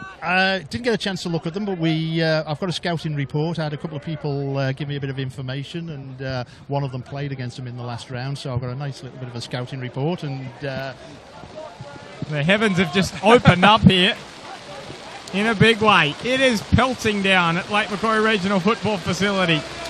And for more reports, Joel Wood's out today. Do you know Joel Wood? Yeah, Joel's out. He's suspended, got sent off in the last game apparently, and the lad who scored 4 goals for him in the last round, he's also out. He's not on the team sheet, so I'm presuming he's injured. Bongiovanno, his name is, Gianluca Bongiovanno. So he's out, and he was a danger man as well for us. So look, we can't be complacent though. We've got a job to do, and we don't want to go out. We've got a chance now of doing something and putting Maitland on the football map. So we don't want to be going out at this stage to Byron Bay. That's right. And just finally with your squad, you got a few out today as well. Yeah, we're missing a few. Sits up here for Mallet. He was dodging through and cleared away by the Coffs defence. Callahan was there, as is Wallstead, and we'll go back to you, Smudge. Yeah, Phil. So, Maitland's got a few out today as well. Yeah. Matt Thompson's had surgery on his head this week. He's had skin cancers removed, so he's full of stitches in his head. Kept all the brains in, apparently, so that's all right. And then we've got one away. We've got one at work. We've got Ryan Clark injured. On the plus side, we've got Matt Comerford coming back from injury, so he's going to start on the bench, and we'll just see how things are going there, and hopefully introduce him and get in some game time again. So, so look, it is what it is, and you're going to get injuries and unavailabilities, so we've got to cope with them, and we've got to get the job done. All right, Phil, thanks for your time and good luck to this afternoon. Cheers, mate. Thank you. Do I have to get out from under the cover now? Yeah, absolutely. I'm getting soaked. Well, the rain has come with a vengeance. That's as heavy as it's been today. And this is what I'm saying about the warm-up for Maitland and Byron Bay. So if this goes into extra time, they're going to be wet and cold with all their gear on. With our boys, we used to always bring 2 pairs of socks, Bart. You never start a game with soggy socks. So we always told our boys, the kit manager always bought the gear, but yeah, there's always 2 pairs of socks there. There you go. Interesting. Good organisation there as Owens. I think Webster slipped over there, and Owens goes for a slide along the turf. The rain is not relenting. There is water going everywhere.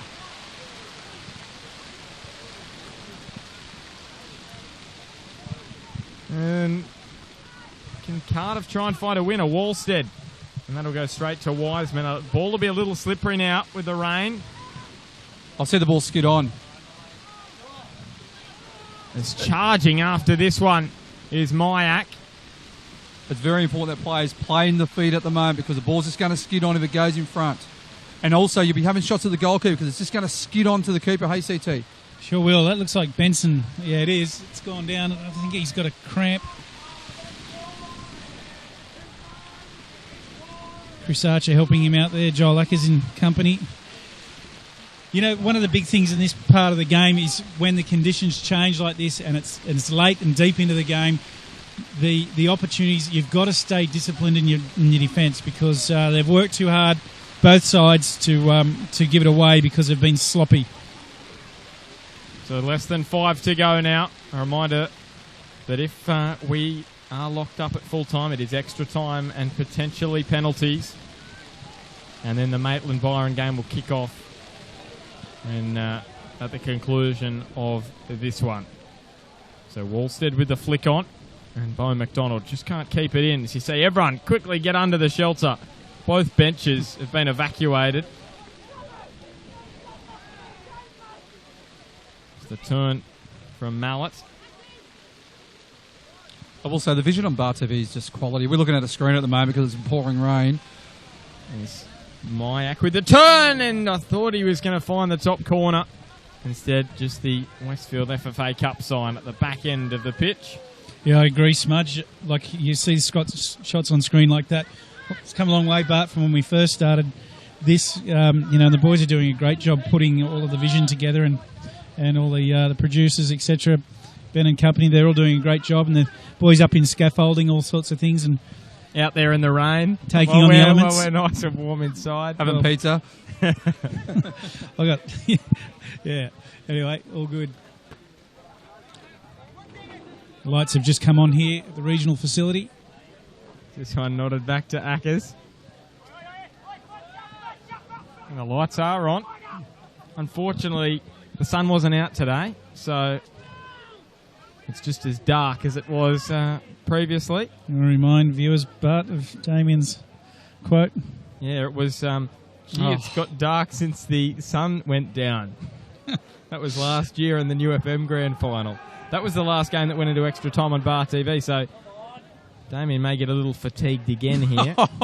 And have a couple of little brain burps, perhaps. I know, but he's only been doing one game. We've done 2 back-to-back, so we should be the ones fatiguing. Yeah, that was the 3rd game that weekend, remember? It was. We had 2 MPLs on the Saturday, then a bit fatigued after 120 minutes. There's Mallet. Here the Cardiff boys. Stopped. They're in full voice. It hasn't stopped, I don't think, has it? It's still raining fairly heavily. So less than 2.5 to go now. Lockpo taking them on down the near side, and Webster got a little clip. He's been good, Webster. He's actually cramped up. Yeah, he's been good, Webster. Oh, this is good sportsmanship. Do you feel this? All this cramp is pretty much right in front of our camera here as well. It's just from that opening 20 minutes, the frenetic pace the game was played at. We said that obviously Cardiff wouldn't be used to the pace of this game because they're used to playing on fluffy, sort of muddy pitches where this is quick and fast. And we said probably either team's going to get fatigued towards the end of the game. There's going to be another 30 minutes. I think this is going extra time, CT. And how many subs has Cardiff made? So they've got Wallstead out there. And Dean Phillips. Dean They made Phillips, two. at least.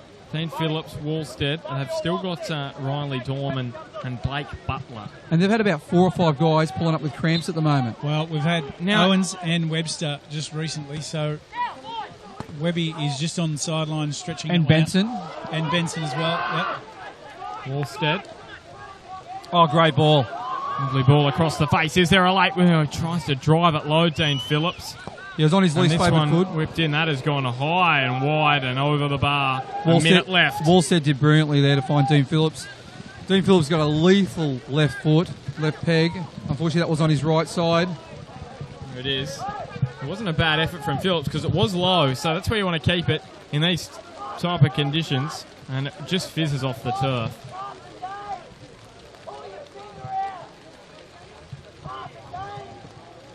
Wiseman. So no goals yet in the second 45 minutes as Webster puts his body on the line. Dean Phillips away the free kick. Yeah, and you can see Dean Phillips. He knows what it means for the club, and he wants to do everything possible to make sure they win. His experience will be really valuable for them if they go to extra time. So it'll be Brent Turner. Oh, free header. Forward and straight to Ackers from Ashley Mallett. That's called a tied defence. Just let the midfielder run through. Mallett's making some great runs from deep, running beyond the back four. He's dangerous. And you know what? He's still continually running. He's going to be danger in this. He looks immensely fit, doesn't he? That's Ashley right. Mallett?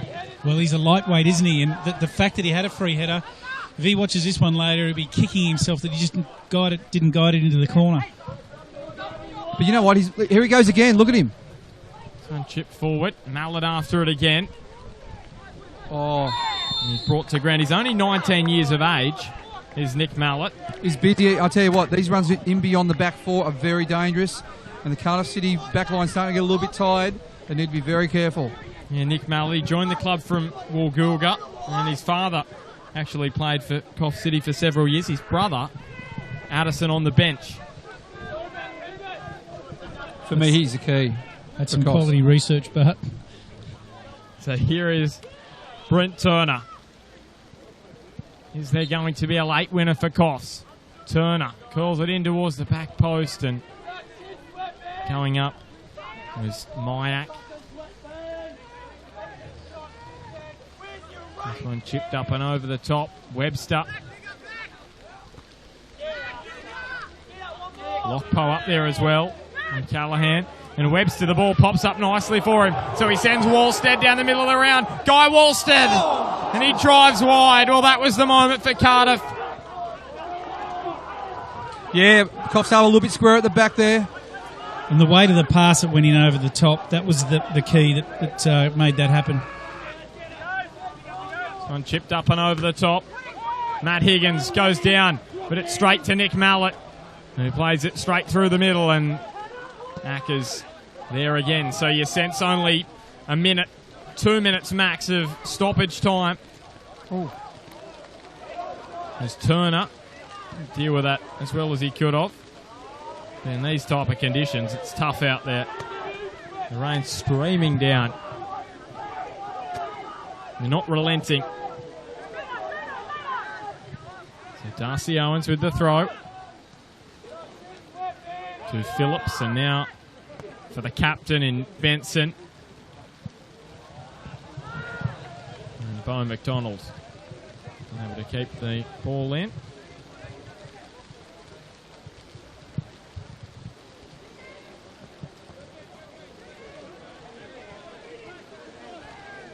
Chris Archers.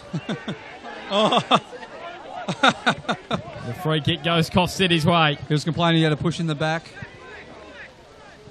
So Tim Higgins to take. You sense this could be the final play. So he went sliding across the turf, Chris Archer, the ex-Magic man. Yeah, Aaron Strickland, a little bit of a spray as well. And Aaron Strickland, well, he doesn't even allow time for the free kick and says we are going into an extra 30 minutes of play here at the Lake Macquarie Regional Football Facility. It finishes Coffs City 1, Cardiff City 1. And boys, just so we can have a little bit of a break. We will take a quick break now, and we'll be back when they resume in about 5 minutes' time. So thanks for your company. We'll be back in 5.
You are. So we're just about to get underway in extra time. First extra time of the day. 1-1 Cardiff and Coffs. We go on for an extra half hour, Smudge. Sorry about that. Yeah, I think the break was good for Cardiff. They're looking pretty tired that last 5 or 10 minutes in the second half. So they can recharge, have 5 minutes off before extra time. That's a foul. Oh, that looked like a foul. Turned over and... Bart's full of sandwich, so CT will take over. Yeah, I'll just quickly mention that he did order 3 wraps, but didn't realise they were all for him. Someone's down injured. Bart's trying to give us some sign language.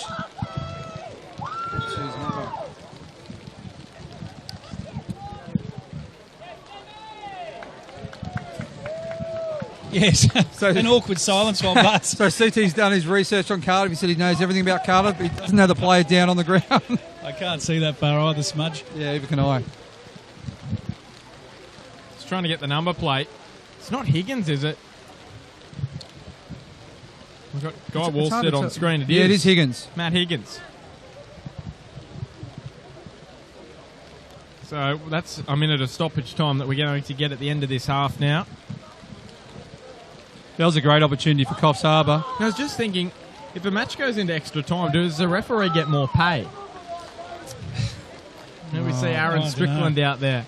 Maybe Rod Allen will know. Tell you what, as a player, it was never high on my list of priorities to worry about what they were doing.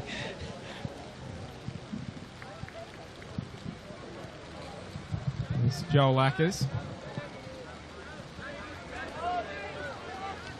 What about players, CT? You win an extra time. You don't get any more. You're not out there for any other purpose. All of that goes out of your mind. You just want to get the job done. That's what it's all about. Yeah, you never really played for money back in our days, did I'm we? just saying. No. I'm saying, did you get any extra if it went into extra time? There you go. No, the clubs used to pay a draw. Your draw bonus. Even if you won on pens. That's going up the line. There's Myak. So both teams still with a substitution as long-range effort from Wallstead straight to Wiseman. Yeah, but he's trying to get time again. Bo McDonald was free on the right-hand side. Would have been on goal, one-on-one with Wiseman. Oh, well done. Both sides still with a substitution left as Lockpo down the far side. Cuts infield. He's got Myak and he's got Garang as well. And up the line they go for Guy Wallstead. CT, did you like the golden goal era in extra time? Well, it certainly brings things to a grinding halt, doesn't it? It does, yes. Well, the thing is, it can go on forever, but that's the... No, then you go to penalties after...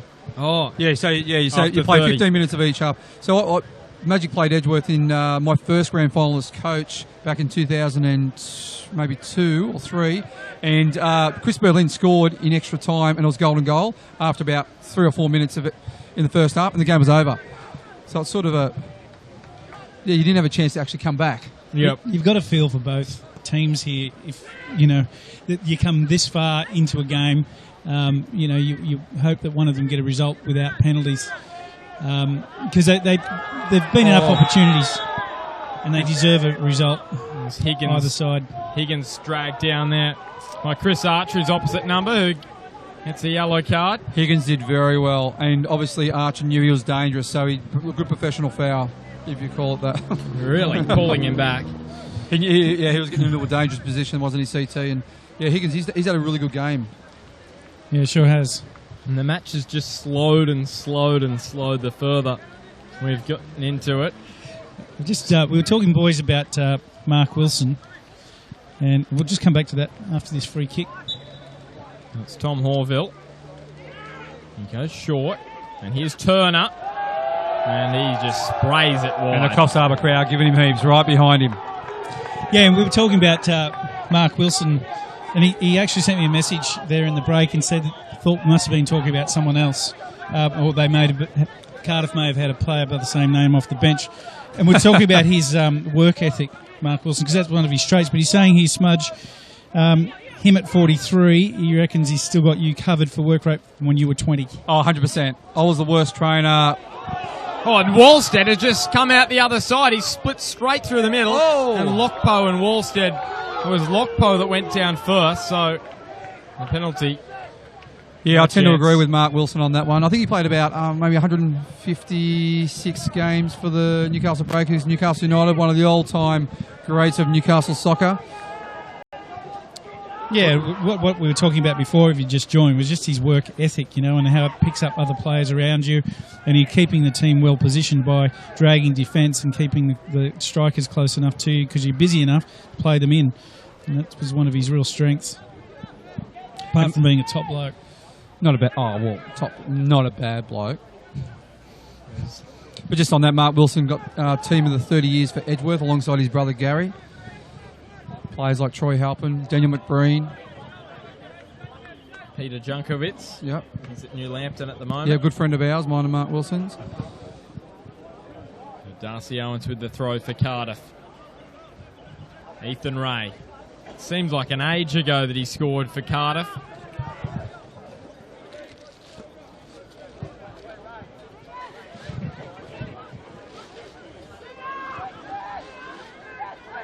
Coffs push forward. Neither of these two sides have been into extra time. I should say only Cardiff have been into extra time so far. They had a 0-0 draw with Dudley. 5-4 win on penalties in that particular match. Coffs City, no penalties for them. In their matches previous to this one, they've scored 24, conceded 1. They've been defensively tight again today. Just not as strong in the front third as they've shown in those previous matches, but Cardiff, obviously a stronger side. Yeah, I'm not sure if it's going to get to penalties, Bart. I think...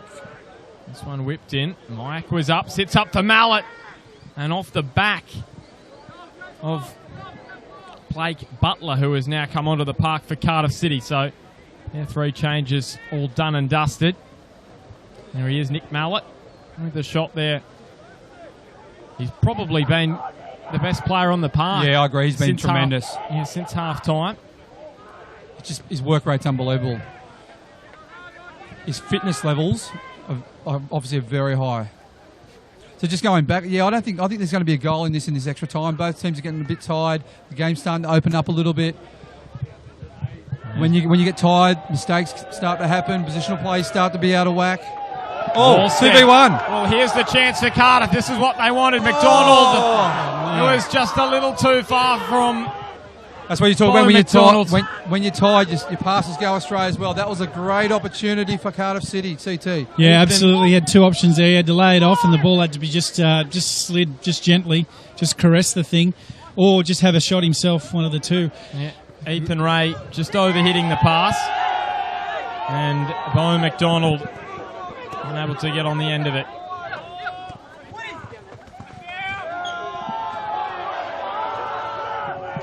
Yeah, that was a great opportunity for Cardiff. What do you think, CT? You think Pens for this game, or you think there's going to be a goal or a result prior to Pens? Look, whilst we've got tired legs, holes are going to open up, just like we saw right then. So I won't be surprised to see a goal, to be honest. Runs back for Allsop. There's a bit of push and shove with Reece Newton, who's now left the park. The Cardiff and the crowd has found their voice again, haven't they? Absolutely. The game's just picked right back up, and you know what? Like, even though they're tired, I think this is where your adrenaline pops in. Allsop chips forward looking for Mayak. Allsop's been tremendous at the back for Coffs. They rise again, Goddard and Allsop there. Even the ball, it's skidding everywhere, even between people's legs, CT. So, yeah, what a big opportunity that was for Coffs Harbour. It really only needed a little touch, and perhaps that's the adrenaline. You hear, we were talking to Nathan Green before, but you hear about golfers when they, in the last couple of holes of the tournament, they're in front, they get their extra off the tee just purely from adrenaline, and that's possibly the case of what happened then. That's actually never happened with you, has it, CT? No, because I've never been in contention. No. At any level at golf. So we've lined us a game up with Nathan Green on Thursday, haven't we, CT? Yeah, that's and his brother Darren. Yep. He's telling me he's playing off +5 at the moment, Toronto, so he's going okay. Wow. Here's Ackers. It's central for Wallstead. But it's Aaron Allsop. Now Higgins. And after it, charging down the left edge is Garang. Himble. He's cramping again. Benson. Second time he's cramped. And they've got no changes left here, Cardiff. And there's still a long way to go. He's not in a good way, the Cardiff skipper. As we tick over the 100-minute mark. There was Garang. Let's be fair. Either of these teams aren't training for minutes up at around the 100+. And this is it's going to be tough. Plus, the surface is different to run on as well to what they're used to. So it's no surprise to see him down again. Like we said earlier, CT, the pace of this game probably either side's not used to. It's been a very fast-paced game. Yeah, when you see the previous game with Edgeworth and Lambton, they adapt by sticking their passes and keeping possession a lot more often. Whereas there's a lot more open play running, and there's some bigger gaps in the park. So they've physically got to do a bit of extra work. Agree. And both sides go forward. Where, like the two NBL sides who played prior, they'll keep the ball a little bit. Yeah, that's right. And they tend to be able to hold it longer in pockets and push the ball around, whereas Whereas in this situation, it's kind of everyone's on the move. So still in all sorts, Mitch Benson. And we're just under 4 minutes from the end of the first half of extra time. Just quickly, boys, why can't you have a nose that's 10 inches long? 12 inches long, I should say. Why can't you have a nose that's 12 inches long? Because then it'd be a foot. I like how he started. Why can't you have a nose 12 inches long? Yeah, no, he said that first. I was just looking at that. Yeah, sorry, boys. It's been a long day. Funny, mate. Been a long day. So here it is, Coffs. And this is the fatigue, isn't it? That was disappointing, Cross. They had a chance. The Maitland boys are going out for a warm-up. For their second. I'm just trying to have a look at their socks, Smudge. And now you've told me about the changing socks. Do they look dry that they're wearing? You said, I feel a little for bit those wet. who just joined us, Smudge was telling us about his side's always used to bring 2 pairs of socks to ensure you used to don't it, yeah. So if you go out onto the park with... always go out with fresh socks because you don't want soggy socks in your boot. Hard to run with. So, and change at half time if need be. Allsop again. He's been tremendous for Coffs Harbour. He's been one of the best as well. Clipped by Wallstead, who's our man of the match at the moment. Aaron Allsop, and of course we've got Nick Mallett as well. Yeah, he's been very good. Ethan Ray and Nick Callanan for... Nick Callahan has been good too.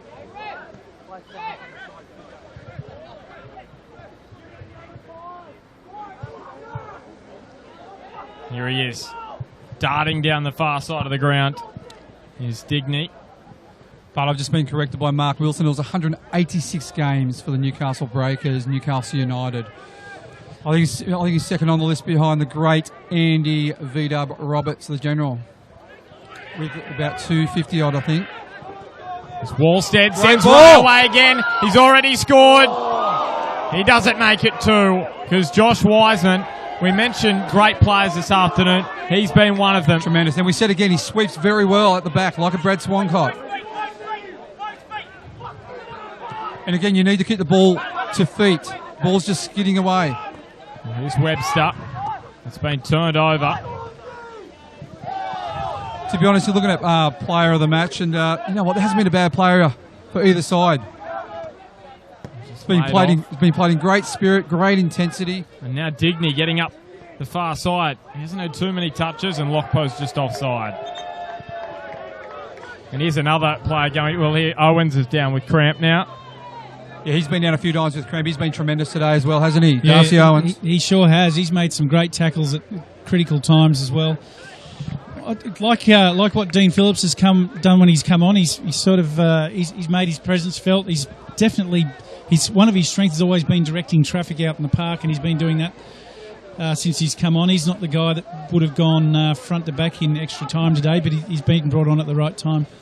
Yeah, he sort of just anchors at the middle of midfield, doesn't he? Gets on the ball, positions his team well. Yeah, absolutely he does, and he thrives on it. And he's a good motivator out in the park. He's always got his arms going. He's talking. He's pushing people around, physically or verbally. Orville and Higgins. He's been shot by the sniper on the grassy knoll, has he there? And the Cardiff crowd loving it. The sniper calls coming out and everything. Higgins, what has gone on there? He won the ball into the feet, and it was played in front of him. In a slippery surface, you need it into the feet. And he went down like a sack of spuds there as Bo McDonald threads it wide for Ethan Ray. And his left boot sends that one sailing up and over the fence. That's a spray from Ray. Yeah, that was a tired-looking shot, wasn't it? And that was a terrible joke by Turner again. His jokes are getting work, Bar. We're going to have to get him in the sin bin later. Wow. So you'd sense now that we're not too long away from the end of the first half of extra time. We have had a lot of stoppages in this first half through cramp. Predominantly the Cardiff players, actually. Coffs have been fit, haven't they? Led by that man, Nick Mallett, going in for the header. So, boys, how do you entice a bear out of a cave? Oh, no, sorry, that was really bad. I actually got it totally wrong. Right there. Yeah, no, I actually said it wrong. with some meat, just with some meat at the front. What sort of cheese do you use to entice a bear out of a cave? You stuffed it up from the start. Yeah. Camembert. That was good. That was good, TT. That was good. You just leave the jokes to myself and Gary Rowe, will you? I'll tell you what, you can tell we're getting on when Smudge is telling jokes. You can tell we're into the 107th minute of the match. And screwed it up. Yeah, It's Darcy Owens. but at least I don't laugh before the punchline, mate. Can't help it, sorry. That's what it is. Darcy Owens now with the low throw. And the rain has disappeared again. Callahan will let Owens take the throw instead. To be honest, I thought this game would have opened up a fair bit in this second or the first period of. There's been some chances, but the players are just too fatigued to take them, aren't That's they? right. That's right. There's Wiseman. Up goes Chris Archer. And Archer, well, he's played it straight into Higgins. Needs to be careful, Archer. He's on a yellow. And Higgins does well down the line. Can he cut inside? Still going, Higgins. And then bumped to ground there. Legally so. And that will do us for the opening portion of extra time. I'll tell you what, this crowd is really getting pumped. Byron and Maitland would be so excited, but unfortunately, I think the crowd's going to leave for their game. Great atmosphere here at Lake Macquarie, isn't it? So it's just a straight switch over here. 15 minutes more to go. And if we don't have a result, we'll be heading into a penalty shootout.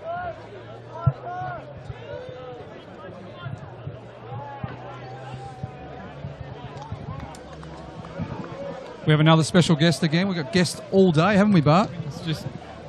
It's been the Star Lounge, hasn't it? Oh, We're just about to get underway, CT, in the second half of extra time. Mayak and Garang in the centre circle, and Aaron Strickland is about to send us on our way for the final 15 minutes of football. And we are underway. CT, your special guest. Well, I'll tell you what, we've gone from Nathan Green right through the spectrum today. We've been honoured with guests, and now we've got Matt Thompson here. Welcome, Tomo. Well, CT, here's the chance. As we always have a special guest, Higgins starting down the every left time. I won't keep you long, Tomo. It looks like you're on babysitting duties. You're out today. You've had a bit of a procedure on your head. Yeah, mate. I went to saw the skin specialist, mate. He decided to chop something out of the top of my head during the week. So, not ideal, but health comes first, mate.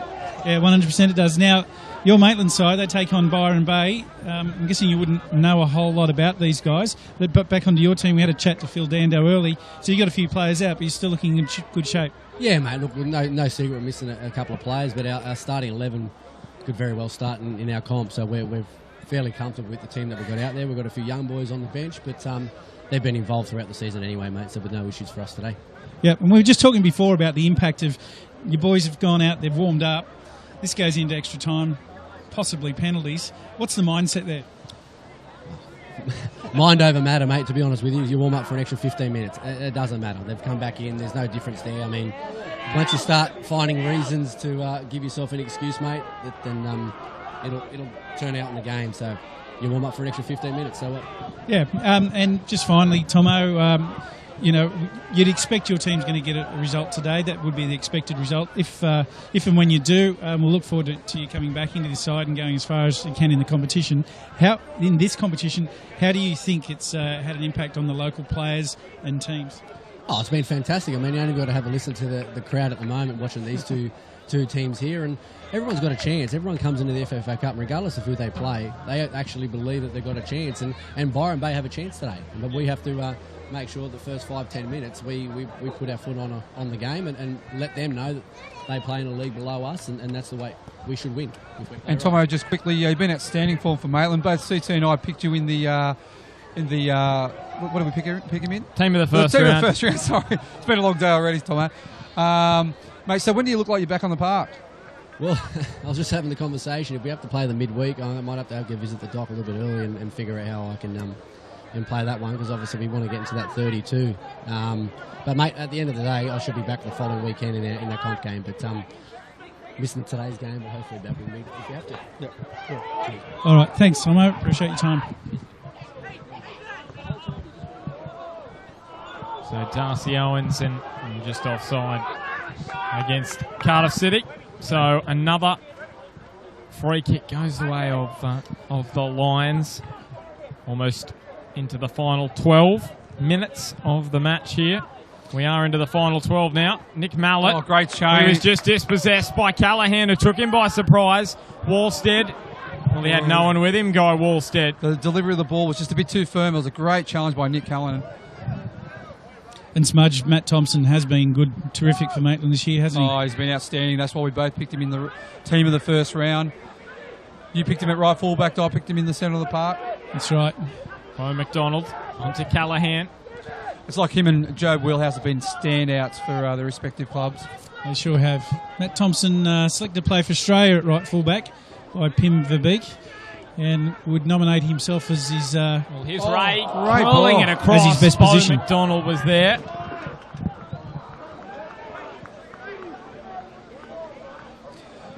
You see a bit of blue sky, then you see a bit of dark clouds right next to it.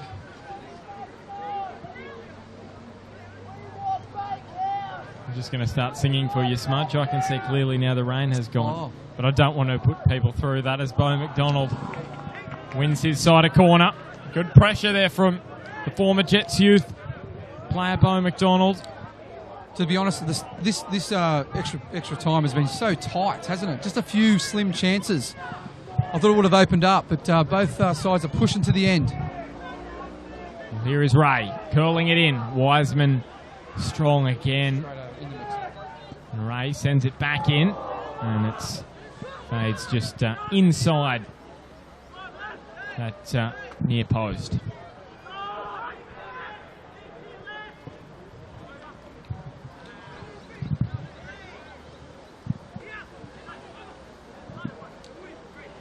There's Nick Mallett. Wide for Higgins. Looks for Garang. And they find Garang now. So it's Garang. Crowd's just gone a little bit quieter. And they've left Goom Mayak on the bench, which is good challenge. Deng Mayak's brother. And here is Deng Mayak surging through. He gets clipped. Strickland waves the penalty appeals away. It looked like he got checked just prior to that as well. See if we can have another look at that. Now there Looks like it's checked appeals for a penalty here. Yeah, it's a very tight one. They're the It ones is that a are tight like one. 50-50 with the two players. Forget one of them's a keeper, and normally they would get the advantage. And he's saying that the striker never appealed either. No. So he wasn't irate with it not being given. So, yeah, good decision by Aaron Strickland. There's Owens. Finds Ethan Ray. Shows a burst of speed, Ethan Ray. But so does the Coffs City defence. And it will be a Cardiff corner. Josh Wiseman, I think you probably saw his mouth. No way, but Ethan Ray and Joel Digney. Great foot race.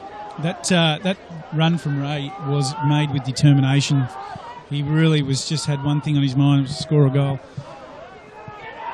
So Cardiff with another chance, and that is gone. Yeah, I like to see a right footer there, swing it in.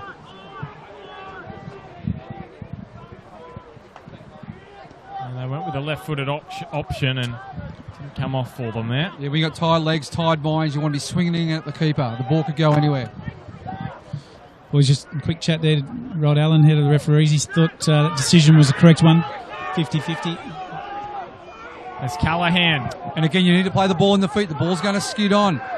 He was skidding along the turf and straight to Wiseman. He's not going to make a mistake there. He's been good. Ackers just in two minds. It was just about to land that spot where you really don't want it to as a keeper, just about a metre outside the 18-yard box. Yeah, absolutely. He got caught right there in two minds. Had to make a decision and made the right one, because you don't want to lean outside the box and pick it up and give away free kick in that location.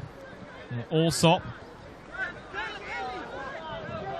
You mentioned the penalty shootout histories of these two sides. Shootouts in the FFA Cup. Cardiff have played 2, they've won 2, and Ackers has come out of his goal and given away the free kick. Sliding in there on Goddard. I'll tell you, Ackers came out of his goal there because he knew Dean Phillips was going to lose that foot race, and if he gets around him, there's one-on-one with the keeper. So Coffs, and of course the ball in is going to be less dangerous than the speed around the flank from Goddard there. Here it is.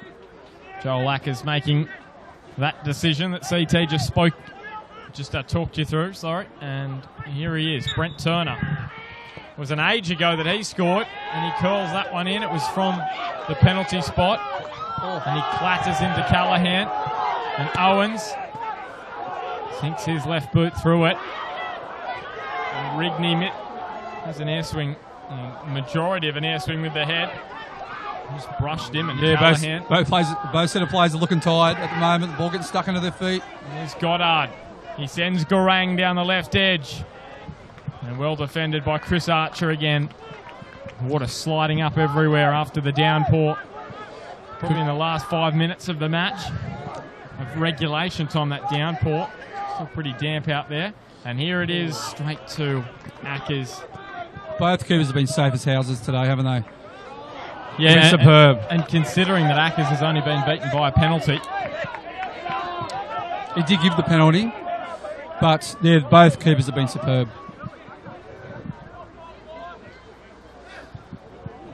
Here is Goddard. Oh, they go. And Cardiff playing a bit more of a higher line, so you can pack in the space there. Higgins. So you just need to be careful of the deep midfield runners from Coffs Harbour. But here's Garang. He's got the tall timber of Myak, and Lockpo with the header. And it's come within inches again for Lockpo. Caleb Lockpo, that's 3 chances he's had that have just gone outside the post. Saying earlier, Owens has got him to look after, and we know he's cramped up. But what the key is for Lockpo is that he's got lots of room. He's sitting deeper and wider. And Smudge, we know you'd love your width, but what's happening here is he's getting the ball often. On that occasion, Owens had to backpedal and really scramble that header out. So penalty shootout history of these two sides. Cardiff played 2, 1-2. Coffs City Lions, they've played 5, 1-4. In 2015, actually played 3 shootouts that year in 2015 and won them all. So they haven't lost a penalty shootout since 2014 when they lost to Lismore. Here's Garang. Taking them on Garang. Well, they may not need penalties if he can dart through the Cardiff defence like that. I just noticed Ackers, he's been coming off his line a little bit. He's playing that sweeper role. If Coffs midfielders or strikers get their head up, they could probably lob him with a quick shot. Yeah, that's right. And Chris Archer's been known for his speed over the years and had to use all of it then. And probably 5 minutes ago he was in a foot race as well. So yeah, we're right deep into this game, and fatigue is well and truly set in. And you can hear the Cardiff boys say, "Come on, boys, come on!" Just to push them through for the last 5 minutes. And Brent Turner clears that one over the sideline. What are you doing at this point as a coach? Are you saying, let's just keep Solo at the back and try and play for penalties, or are you trying to, you're trying to go for broke and try and win the match here? Depends on the state of your team. I think if your team's in better physical condition, you'd want to be opening up and exposing holes where they're creating rather than sitting in. If your team's fatiguing like Cardiff are, you'd probably want to play, a really solid defence and make sure that, everything's safe as it can be and plug up the holes as best you can. Oh, exactly. You do not want to give a goal away. No, it'd be heartbreaking for either side at the moment. Yeah, both coaches, Rob Askew from Cardiff City and Glenn Williams, the coach of Coffs City. 3 minutes left now. Back for Allsop. We're going with him for man of the match. Allsop's been tremendous. Nick Mallett's been tremendous as well. For Cardiff. Ethan Ray's been very busy, scored a great goal. Joel Ackers as well. Marcus goes up. Nick Callanan, for me, he's bustled away. Oh, keeper's gone about a foot outside the 18-yard box then when he kicked the ball. Well, not seen by the assistant referee. And Turner, that has gone high. Orville finds Allsop. And now an error. Sits up Ethan Ray, and Wiseman comes out and claims. And he has been brilliant as well. He's been brilliant. He sure has. Well, I'm tempted to go for Josh Wiseman in goals for Coffs City because Cardiff have probably had the majority of the good chances. I know Lockpo's had some good ones as well. Yeah, I think it's been a bit even chance-wise and playing-wise. I thought Coffs shaded Cardiff in the first half. Would you say Wiseman's probably had more to do than Ackers, or? I think they've both been busy, outstanding. Both been very, very good. And that's what we're saying. We're saying there hasn't been a bad player on the park. No, so not at all. So hard to judge. It's just interesting when the ball was sort of out of play there. The amount of Cardiff players were down, stretching, and they're really out on their feet. Yeah, those boys. I think they're just trying to get through to the game now. There's Mayak and Garang, so it'll be a throw for Coffs City. Just a minute. Less than 90 seconds to go now. In regulation time and extra time, we will have probably a couple of minutes of stoppage time. Well played. Back for Lockpo. More defended. Whoa, we've got a shin pad come out. It's come straight out. Oh, there's a nutmeg from Ray. Ethan Ray takes them on again. Swerving in between and trips over the ball. There's your tired legs, Bart. That's good. That's very good officiating from Aaron Strickland. As here's Garang down the left edge. He's got Mayak in the middle. Mayak! Oh my God! Can you believe it? Oh wow! Oh, wow! Ding Mayak! I think he got a little half clip on that. Can you believe it? It was a great run from Garang down the left. And his fellow South Sudanese countryman I'll just check couldn't with the put it producer in. with our snicker meter. I think he just got a little tiny piece of leather on it, Smudge. Oh, he must have lifted his head slightly just as the ball was coming across. He just had to hit his body. And he'll be absolutely gutted. That would have won him the match, got him through to the round 7. And if we do go into a penalty shootout, just imagine psychologically how hard that's going to be for him to overcome. Yeah, Cardiff City were looking very tired just then. I think they just got wishing the match to finish at the moment. Get through to penalties, anything can happen. There it is. And Aaron Strickland, well, no stoppages in the second half, and we are going to penalties. It's the penalty kings up against the Westfield FFA Cup giant killers this year.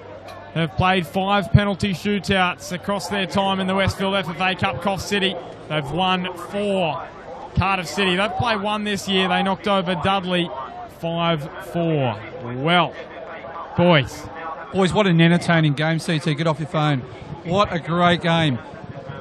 We hope you've enjoyed it. We really do. Very entertaining from 2 very well-structured, very guys who just the intensity and effort of the boys. The work rate, the effort. What are you laughing at, CT? You're looking as tired as what they are. I know. Yeah, look, one thing is for certain with these 2 teams, they've given everything they could. They've played. You don't train to play, for an extra 30 minutes, and they've gone and done all of that. They've given everything they possibly could. But they know how much it means to both of their clubs to go through. Exactly. You can see the locals here in Cardiff. They're here in big numbers. They've been terrific as far as the energy and output goes. Now it's all about the penalty shootout, and you just can't pick this one. We know that Coffs City have been in quite a few of them. I think you said about 5, but they might have 4 out of 5. 4 out of 5. So they'll be semi-conditioned to this. But look, at the end of the day, when there's a lot on the line, which there is right now, every kick's going to be a nervous one. Now, boys, just before we keep talking about this one, the results from earlier today. The first match was a crushing win for Broadmeadow Magic. They beat Valentine Phoenix 4-0. The goals in that one, let me try and remember, Luke Vigili, Peter Haynes, Sam Webb and Shane Paul. James Vigili, mate. James Vigili it was. And Lambton and Edgeworth. Edgeworth won 5-0. crushing win as well. 3 goals in about 3 minutes. It was 3 nil goals all. in 3 minutes. Yep. Nil all and 3 goals in about 3 minutes. And the goal scorers in that: Dylan Holtz, Aidan Bryce, Kieran Sanders, Daniel McBreen, and the third goal scorer, I'm just trying to remember, Adam Corley. That was it. So they're the 5 goal scorers from that match. And that was a high quality match. High quality match. Yeah. And in this one, Chris Turner's mate, Brent Turner from Coffs City, he scored the opener from the spot for Coffs City. BT. And then Ethan Ray replied in the first half for Cardiff City. So they are the goal scorers today. We've still got one more match to come. We won't be commentating that one, unfortunately, because we've got to go have a break. It's been a long day. So you stick around for that one. Maitland up against Byron Bay. So, CT, we've been in many of these situations before. Who takes penalties for you? The players with confidence and the players that want to take them. I don't know about you, Smudge, but I never enforced anyone to take a penalty spot. Well, hang on a second. Gary Fisher's out on the puck. What's going on here? Is there a bit of drama? We've got Gary Fisher from Northern out there just having a chat. Maybe about which end they wanted to take the shootout. You got a player for me like it just brings to mind Justin Tannock. He's almost about punching people out of the way to take a pen because he doesn't miss them and he's just confident to do so. So, you want those sorts of players to put their hand up. And here we go. Penalty number 1, Coffs. Well, here we go. How good's this penalty graphic here on Bar TV? Oh, it's superb. Superb, and it will be Scott Goddard, the captain, steps up. Ooh. And not a bad finish from the captain. Akers read the right way. Just went over his hands. Well, that's a terrific finish.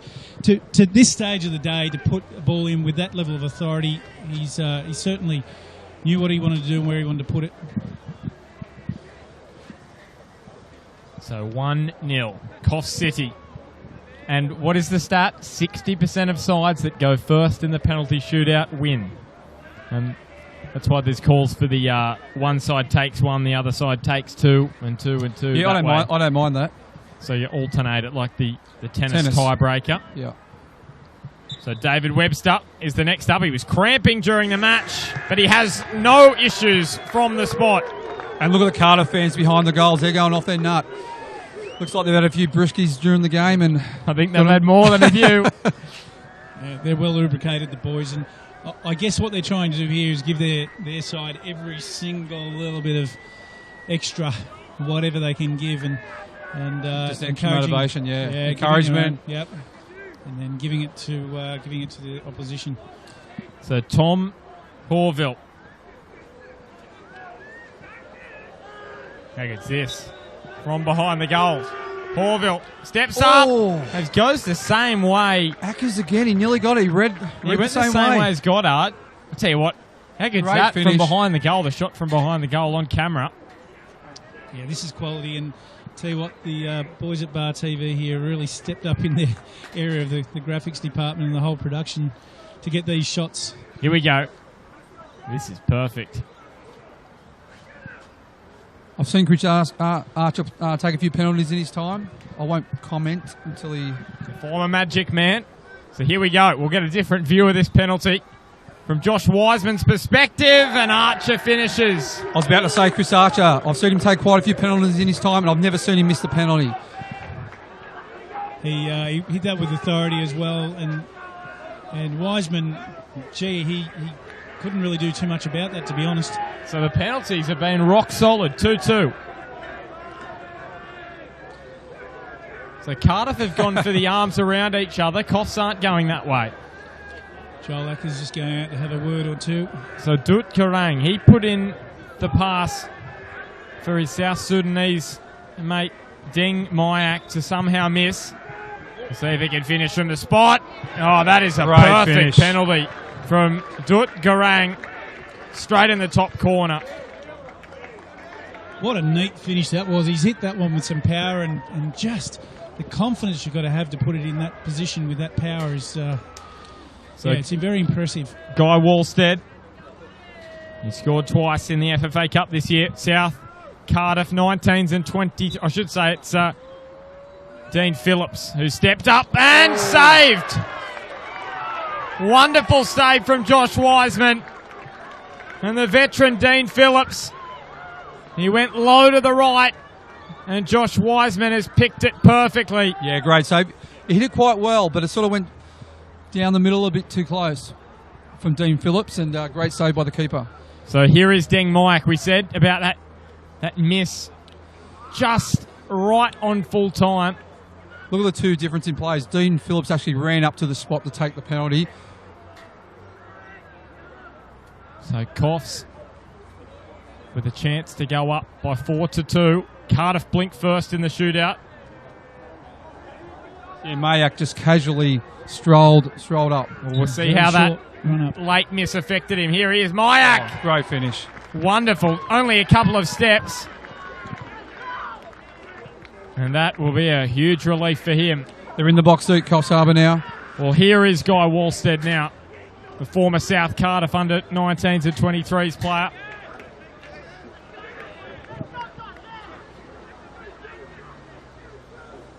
(4-2). He misses this one. And it's curtains for Cardiff.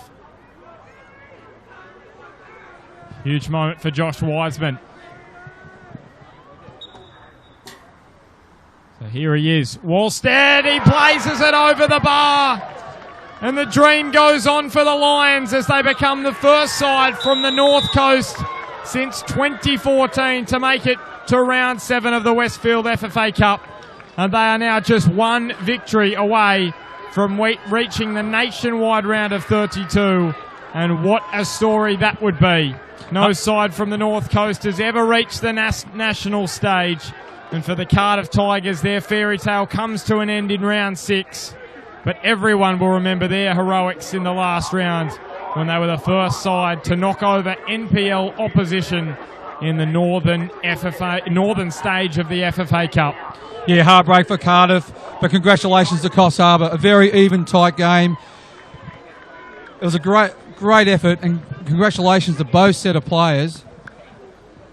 But Cardiff prevailed in the end and move on to a match on Monday. Yeah, we'll try and grab some reaction.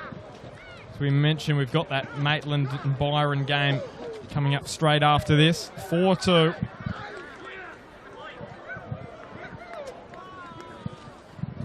We just got to wrap it up straight away because we've got the Maitland game. So we may even be able to do some interviews at the start of the next one. So we'll just wrap it up here and we'll be back on the next stream with some interviews and reaction from this one. So full time here at the Lake Macquarie Regional Football Facility. Coffs won, Cardiff won, 4-2. Coffs win on penalties.